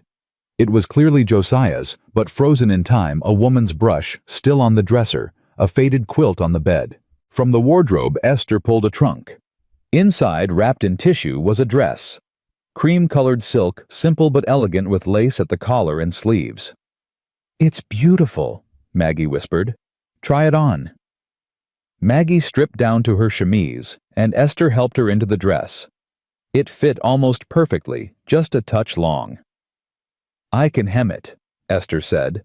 "You look lovely." Maggie turned to the mirror. The woman looking back wasn't the starving widow who'd walked through a blizzard. Wasn't the desperate mother willing to give up her children. She looked like a bride. Like someone beginning instead of ending. "Do you think she'd mind?" Maggie asked quietly. "Sarah, do you think she'd mind me wearing her dress, marrying her husband?" Esther's hand rested on her shoulder. Sarah loved Josiah more than her own life, and when she was dying she made me promise something. Maggie turned. "What?" "She made me promise that if Josiah ever found someone else, someone who could make him happy again, I wouldn't let him sabotage it out of guilt." Esther's eyes were wet. She said he deserved to live, not just exist. That loving him meant wanting him to be happy, even if it was with someone else. Tears spilled down Maggie's cheeks. "So no," Esther said firmly. "Sarah wouldn't mind. She'd be grateful." That night, Maggie couldn't sleep. She stood at her window looking out at the ranch bathed in starlight and thought about Daniel. "I hope you'd understand," she whispered to the darkness. "I hope you'd want this for me, for the kids. I'll never forget you, Danny, but I can't keep living in the past." The wind rustled the curtains, and for a moment she imagined she felt his presence. Not angry or hurt, just peaceful, letting go. "Thank you," she whispered, "for giving me Clara and Ben, for the good years we had, for saving Tucker so that Josiah would feel indebted and take us in. Maybe you're still watching out for us, even now." The next morning, word spread through town like wildfire. Josiah McCallister was marrying the widow Brennan. Saturday, at the church. The town erupted. Mrs. Henderson told anyone who'd listen that it was scandalous the widow barely in mourning. Clearly, she'd been angling for this all along. Mr. Foster said it was McCallister's business, but mighty quick, wasn't it? The general store owner took bets on whether the marriage would last a year. And Victor Slate heard the news and smiled. Friday afternoon, the day before the wedding, Maggie was in the garden when a wagon rolled up. Not Slate this time. A woman climbed down, middle-aged and stern-faced, wearing Sunday clothes on a Friday. Mrs. Brennan. Yes. I'm Dorothy Slate, Victor's wife. Ice slid through Maggie's veins. I don't want any trouble, Mrs. Slate. Neither do I. That's why I'm here. Dorothy looked around as if checking for listeners. My husband is planning something, tomorrow, at your wedding. Maggie's blood ran cold. What kind of something? I don't know exactly, but I heard him talking to his men. Something about making a scene, proving that McCallister's marriage is a sham. She hesitated. He's obsessed with bringing Josiah down. Has been for years, ever since McCallister outbid him on a land deal. Why are you telling me this? Dorothy's eyes were sad. Because I know what it's like to love a hard man, to make a life with someone who's difficult and closed off. And I know what it's like when that man finally finds happiness again. She glanced toward the house. Don't let Victor ruin this for you. Be ready tomorrow. Have people watching, and whatever happens, don't let him provoke Josiah into violence. That's what he wants. A reason to call the sheriff to press charges to take Thunder Creek in a lawsuit.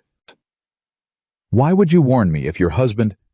My husband is a bitter, angry man who's let jealousy poison him. But I'm not. Dorothy climbed back into her wagon. Congratulations on your wedding, Mrs. Brennan. I hope you'll be happy. She drove away, leaving Maggie shaking. She ran to find Josiah, found him in the barn with Tucker.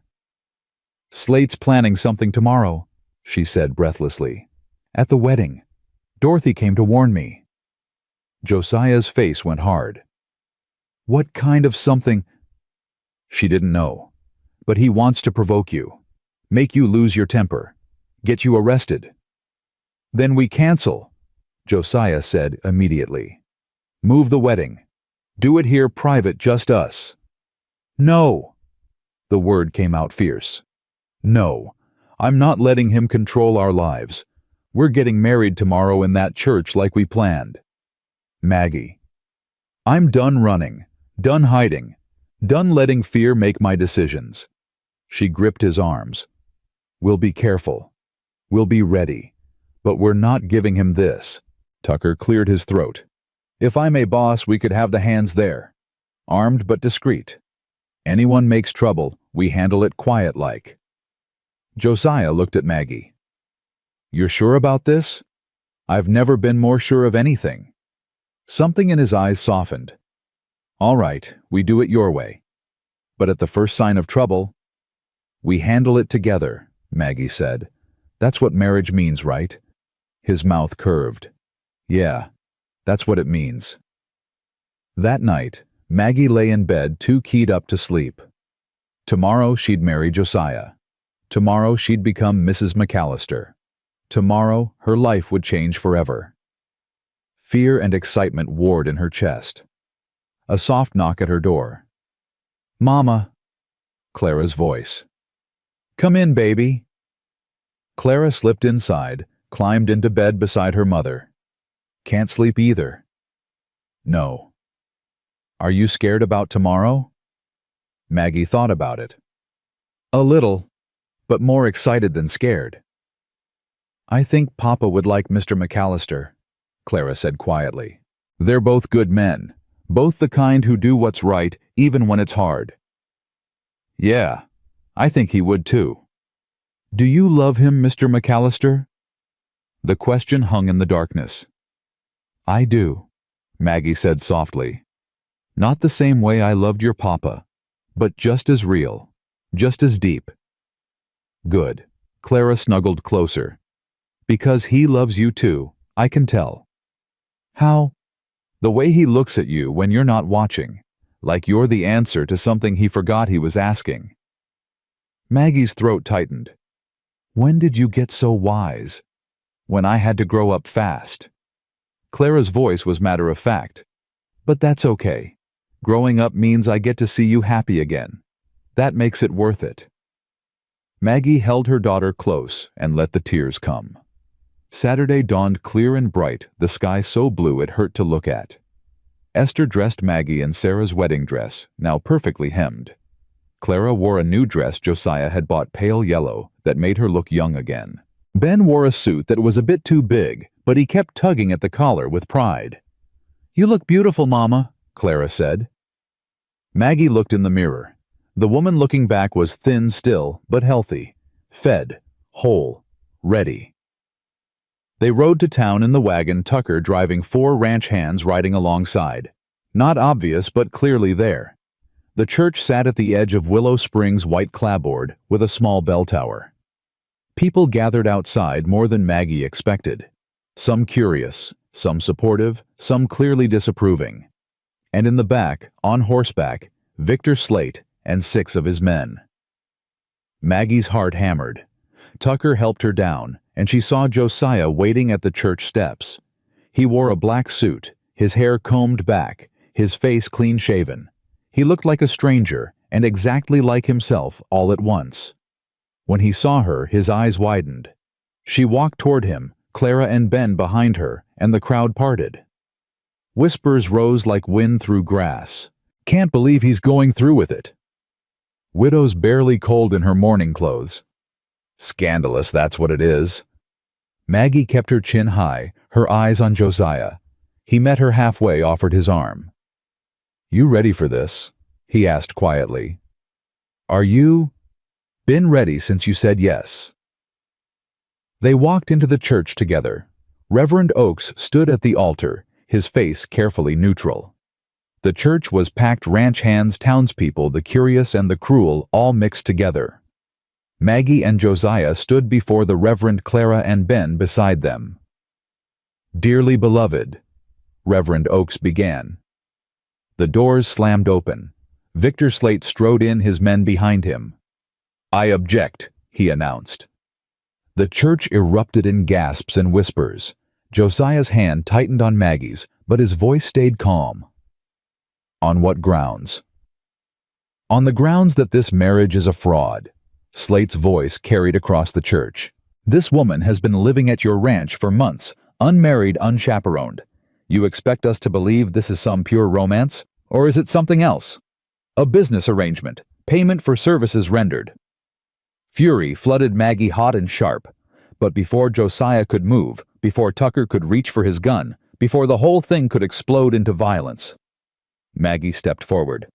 "You're right," she said clearly. The church went silent. Josiah stared at her. "Maggie." "No, let me." She turned to face the congregation, face burning, but voice steady. "Mr. Slate is right. This isn't some fairy tale romance.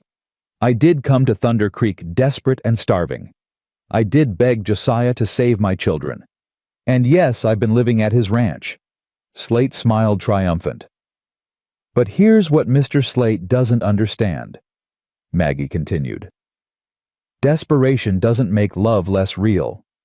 It makes it more real. I didn't fall in love with Josiah because he's rich or powerful. I fell in love with him because when I had nothing, when the whole town turned its back on me." She looked at the congregation, saw guilty faces look away. "When I was dying and my children were dying, he didn't ask what he'd get out of helping. He just helped." She turned back to Josiah, her voice softening. "I fell in love with him because he's kind without being soft, strong without being cruel. Because he kneels in the dirt to look at a 6-year-old's rock collection. Because he sits up all night bottle-feeding a rejected calf. Because he loved his wife so deeply that he thought he'd never love again until he learned that hearts are bigger than we think.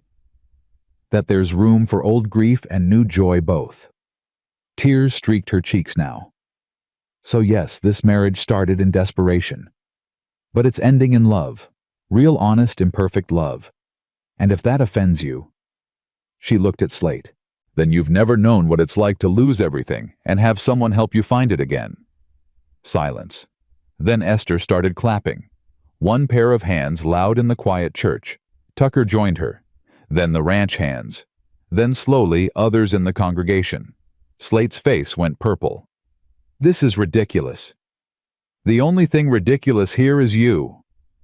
Josiah's voice cut through the applause. "You rode into a church, on a wedding day, to insult a woman who's done nothing but survive.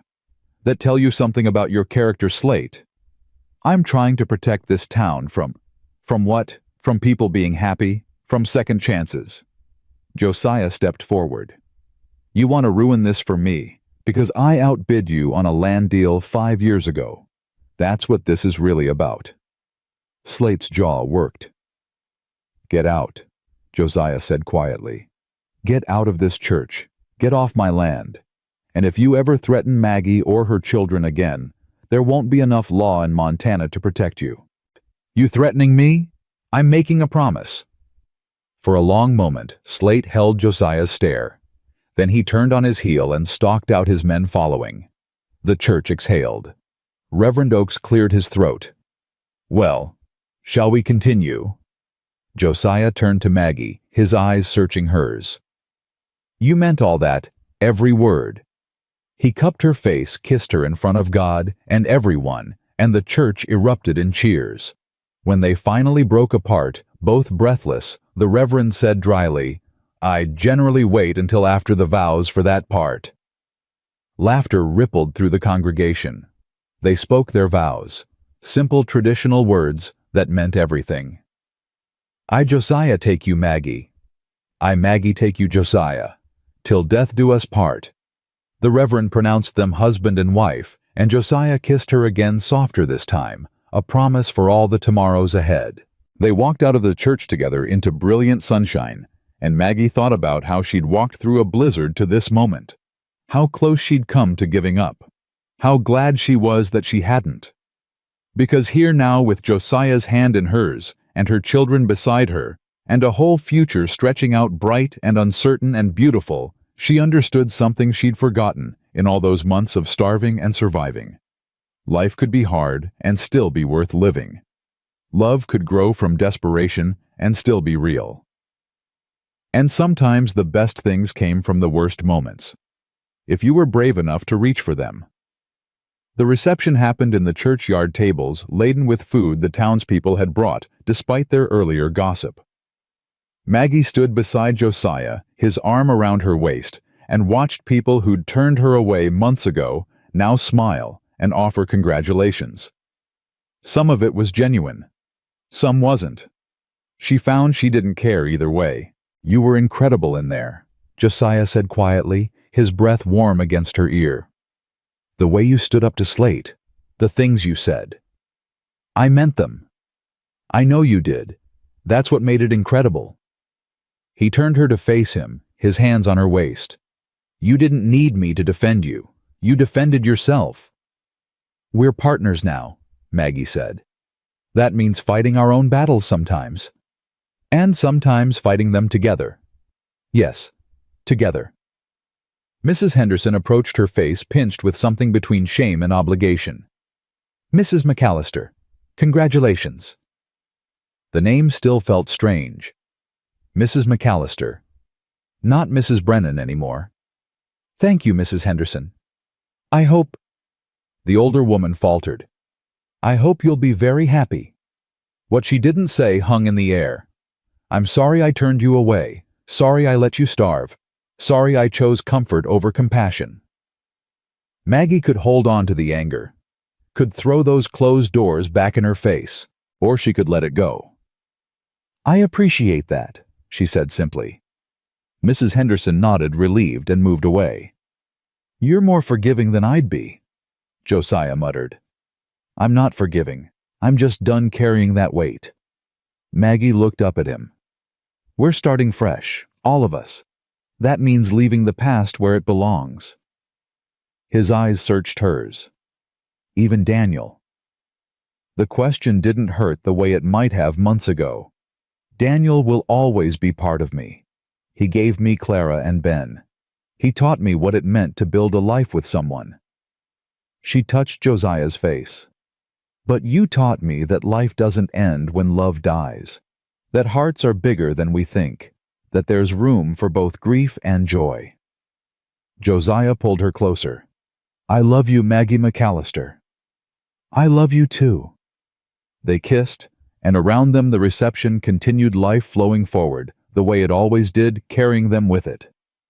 Ben tugged on Josiah's coat. Papa, can I have more cake? Josiah grinned a real full smile that transformed his whole face. Yeah, son, you can have more cake. Maggie's heart swelled watching them, this man, who'd been so closed off, now kneeling to cut a slice for her boy. Their boy. Clara appeared at her side. You happy, Mama? Yeah, baby. I'm happy. Good. Clara squeezed her hand. You deserve it. The afternoon stretched long and golden, full of laughter and music, and people dancing in the churchyard. Maggie danced with Josiah, his hand warm in hers, moving to a fiddle's tune, while the sun dipped toward the mountains. Thank you, she said. For what? For seeing me when I was invisible. For helping when no one else would. For giving us a home. You gave me something too, Josiah said quietly. What? A reason to stop just surviving and start living again. They danced until the shadows grew long, until the guests started drifting home, until only the ranch hands and Esther remained helping clean up. Tucker approached, grinning. Boss, Mrs. McCallister, we got the wagon ready whenever you want to head home. Home. Thunder Creek Ranch was home now. Not just a place she worked, but truly home. They loaded the children into the wagon, both drowsy from excitement and cake. Esther climbed in beside them, and Josiah helped Maggie up before taking the reins. As they pulled away from the church, Maggie looked back once. There at the edge of the yard stood Reverend Oakes. He raised his hand in farewell, his expression thoughtful. She waved back, then turned to face forward, toward home, toward the future. The ride back was quiet, peaceful. Ben fell asleep against Esther's shoulder. Clara leaned against Maggie, her eyes drifting closed. The ranch hands rode ahead and behind, protective even now. Josiah's free hand found Maggie's, their fingers intertwining. You tired? He asked. Not really. Too much to think about. Like what? Like how different today is from 6 months ago. How much has changed? Regret any of it? She thought about walking through the blizzard, nearly frozen, desperate enough to offer up her children. Thought about the terror of watching Ben in the creek, the shame of begging for help, the fear of hoping again. No, she said. I don't regret any of it, because it brought me here, to you, to this. Josiah lifted her hand, kissed her knuckles. We're going to make this work, Maggie. Build something good, something that lasts. I know we will. Thunder Creek Ranch appeared on the horizon, lights glowing warm in the growing dusk. Smoke curled from the chimneys. Horses moved in the corrals. Everything looked the same as it had this morning. Everything was completely different. They pulled up to the house, and the ranch hands appeared to help unload. Congratulations again, boss, one of them said, tipping his hat. Ma'am. Thank you, James. Esther carried Ben inside while Clara followed, yawning. Josiah helped Maggie down, but instead of heading for the door, he held her there in the yard. What? She asked, smiling. Just looking at you. Why? Because you're my wife now. Still getting used to that. Me too. She touched his face. Josiah McCallister's wife. Never thought I'd be standing here like this. Neither did I. His arms came around her. But I'm grateful you are. They stood there as stars began to appear, holding each other, while around them the ranch settled into evening rhythms. Inside, Esther got the children ready for bed. Maggie helped tucking Ben in, then Clara. Good night, Mrs. McCallister, Clara said with a small smile. Good night, baby. I'm glad you married him, Mama. Papa would be glad too. Maggie's throat tightened. You think so? I know so. Papa always said the best thing about loving someone was wanting them to be happy, even when you couldn't be the one to make them happy anymore. Clara's eyes were serious. I think he's happy you found someone who can. Maggie kissed her forehead, unable to speak past the tears. When she came downstairs, Josiah was waiting by the fire. He'd removed his jacket, rolled up his sleeves, and stood staring into the flames. "They settled?" he asked. "Yeah, both asleep already."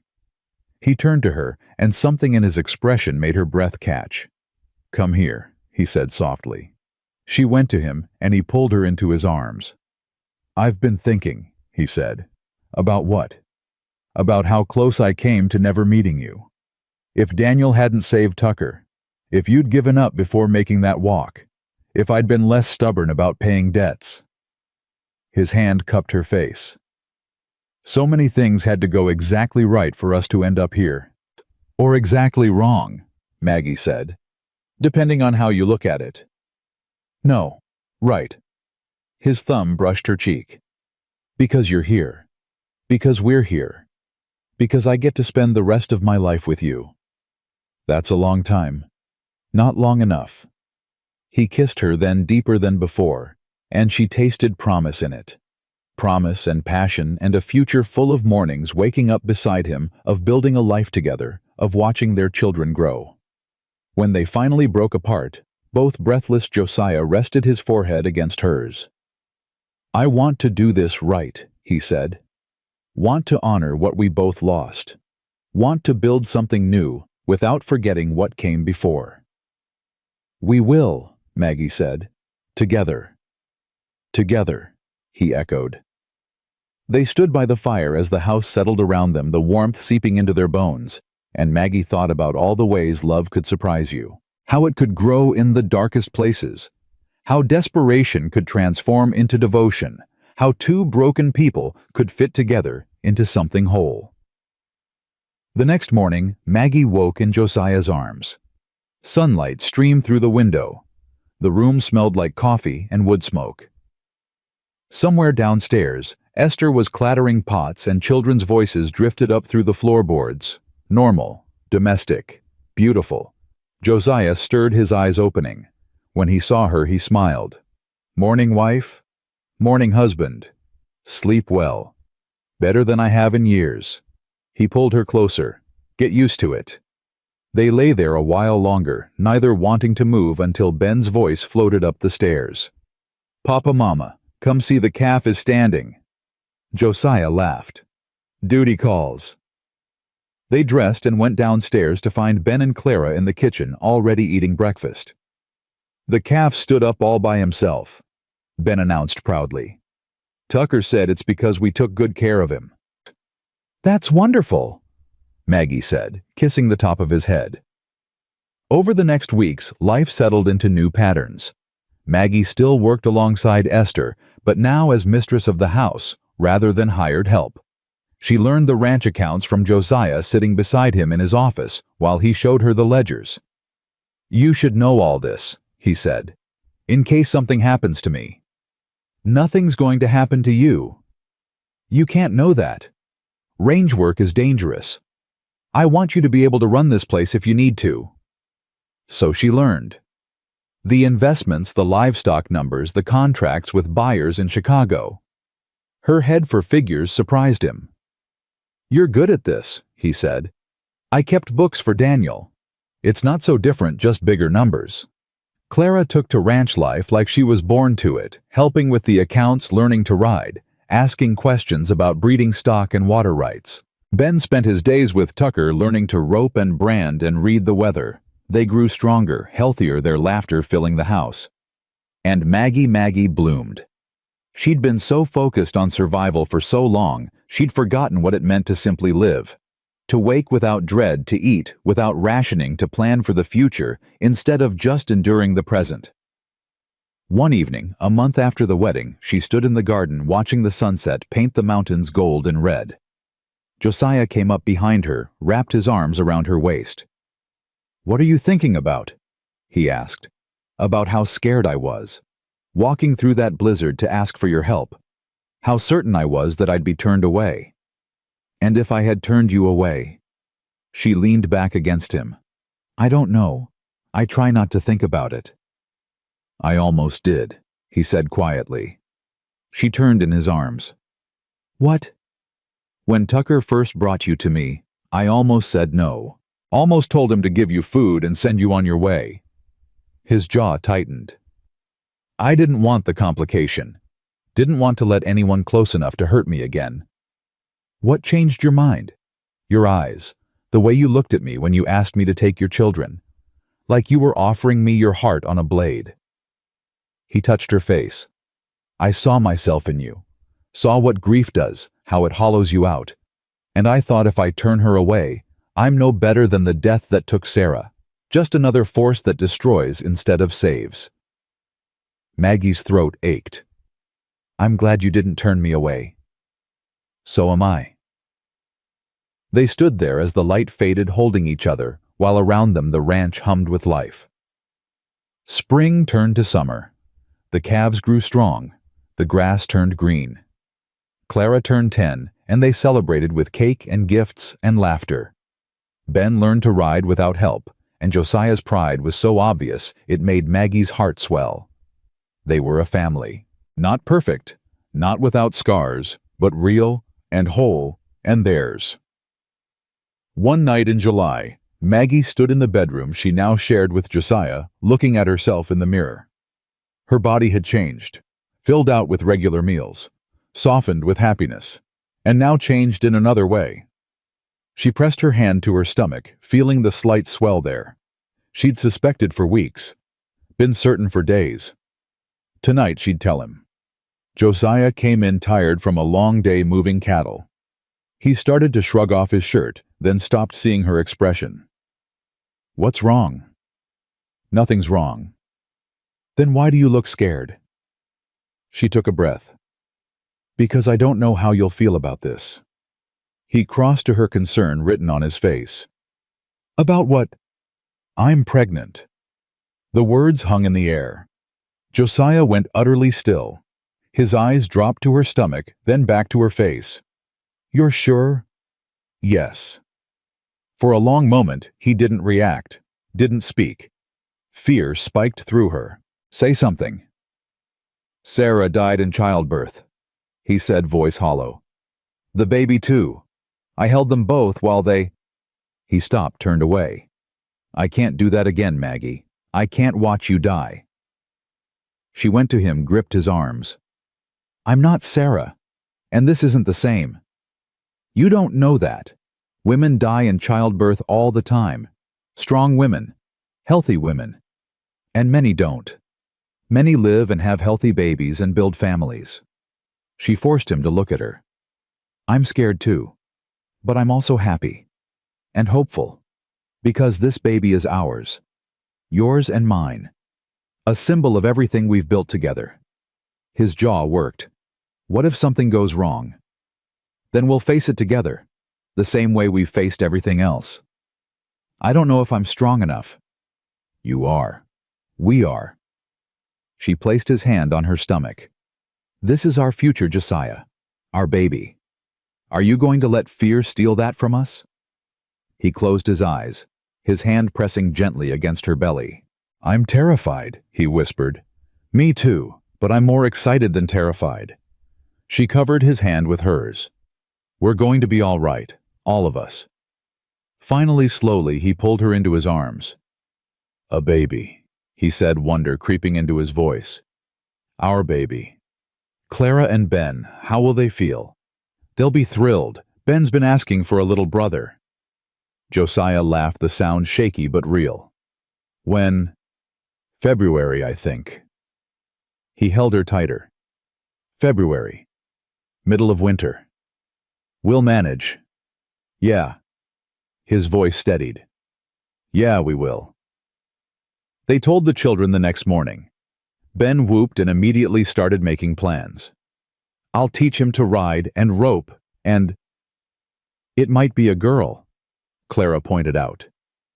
Then I'll teach her to ride and rope. Clara's smile was quieter, but just as real. A baby. That's good, Mama. You're sure? Maggie asked. You're all right with this? Yeah, it means we're really a family now. Not just pieces put together, but something whole. Esther cried when they told her, which shocked everyone because Esther never cried. "About time," she said, wiping her eyes. "This house needs a baby in it again." The months passed in a blur of preparations. Josiah became impossibly protective, hovering whenever Maggie lifted anything heavier than a spoon. She alternated between being touched and annoyed. "I'm pregnant, not made of glass." "I know. You're worried, I know." She took his hand. "But you have to trust me. Trust this." He tried. Some days were easier than others. In October, Victor Slate's ranch went under. Rumors said he'd over-leveraged, made bad deals, gambled on cattle prices, and lost. Whatever the reason, he was forced to sell. Josiah bought the land. "Why?" Maggie asked. "Because it borders ours, because it makes sense, and because—" He hesitated. "Because I want our children to inherit something solid, something that can't be taken away by drought or bad luck or vindictive neighbors. Our children. Plural now." Maggie kissed him. "You're going to be a wonderful father." "I already am," he said, thinking of Clara and Ben. "But this is different." "I know." Winter came hard and early. Snow buried the ranch in December. The cattle huddled in the new barns. The horses grew shaggy coats, and Maggie grew rounder, slower, more uncomfortable. Clara helped her with everything. Ben fetched and carried. Josiah barely let her out of his sight. "You're driving me crazy," she told him one night in January. "I don't care. I'm not taking chances." "Josiah." "No." He pulled her close as her belly would allow. "I lost Sarah because I wasn't there. I was out on the range and she went into labor early, and by the time I got back—" His voice cracked. "I won't make that mistake again." "You didn't make a mistake. You couldn't have known." "Doesn't matter. I wasn't there. This time, I will be." So he stayed close, and Maggie learned to accept it, learned to see it for what it was. Love showing up as fear, because loss had taught him that happiness was fragile. On February 12th, just after midnight, Maggie's water broke. Josiah sent Tucker flying to town for the doctor, while he helped Maggie to bed, his hands shaking. "It's all right," she said, gripping his hand through a contraction. "This is normal." "Nothing about this feels normal." Esther appeared with hot water and clean cloths, her face calm and competent. The labor was long, painful. Maggie lost track of time, lost track of everything except the waves of pain and Josiah's hand in hers and his voice in her ear. "You're doing so good. So good, Maggie. Just breathe." "I am breathing." I know, you're incredible. So strong." Hours blurred together. The doctor arrived, examined her, said everything was progressing normally. Dawn broke. The pain intensified until Maggie thought she'd break from it. Then the doctor said, "One more push." She pushed, screaming, and suddenly, a baby's cry filled the room. "It's a girl," the doctor announced. Maggie collapsed back, gasping. Josiah's face was wet with tears. "A girl. We have a daughter." The doctor cleaned the baby, wrapped her in a blanket, placed her in Maggie's arms. She was tiny. Perfect. Dark hair, red face, lungs like a cattle auctioneer. "Hello, sweetheart," Maggie whispered. Josiah knelt beside the bed, touching the baby's hand with one finger. His daughter's tiny fist wrapped around it. "She's beautiful," he breathed. "She is. What should we name her?" Maggie looked at him. "Sarah, if that's all right with you." Josiah's face crumpled. "You'd do that? She's part of our story, part of what brought us together. I want to honor that." He kissed Maggie's forehead, then the baby's. "Sarah Hope McCallister. Hope. Because that's what you gave me, what she represents." Clara and Ben were allowed in, both wide-eyed and awed. "She's so small," Ben whispered. "You were this small once," Maggie said. Clara touched the baby's hand gently. "Hi, Sarah. I'm your big sister." The baby's eyes opened, unfocused but searching. and Maggie looked around at her family, Josiah beside her, his hand on her shoulder. Clara and Ben crowded close, Esther beaming in the doorway. This new life cradled in her arms and felt a completeness she'd never imagined possible. She'd walked through a blizzard to beg for help, had been ready to give up everything to save her children, had lost one love and found another, had learned that endings could become beginnings if you were brave enough to keep walking. "Thank you," she said to Josiah. "For what?" "For seeing me when I was invisible, for taking us in when we had nothing, for loving me even when I was too scared to love you back." He kissed her softly. "Thank you for walking through that blizzard, for being stubborn enough to survive, for giving me a reason to live instead of just exist." Outside, the February wind howled across the Montana plains, but inside Thunder Creek Ranch, warmth filled every corner. A family built from broken pieces, a love born from desperation and transformed into devotion, a future stretching out bright and uncertain and beautiful. Maggie Brennan had walked into a blizzard, ready to sacrifice everything. Maggie McCallister held her daughter and understood that sometimes the bravest thing you can do is not give up, but reach for hope, even when hope seems impossible. And sometimes, when you're brave enough to ask for help, when you're desperate enough to risk everything, when you're strong enough to keep walking, even when the cold bites and the path is dark. Sometimes you find exactly what you didn't know you were searching for. Not just survival, but life. Not just existence, but love. Not just an ending, but a beginning that makes every painful step worth taking.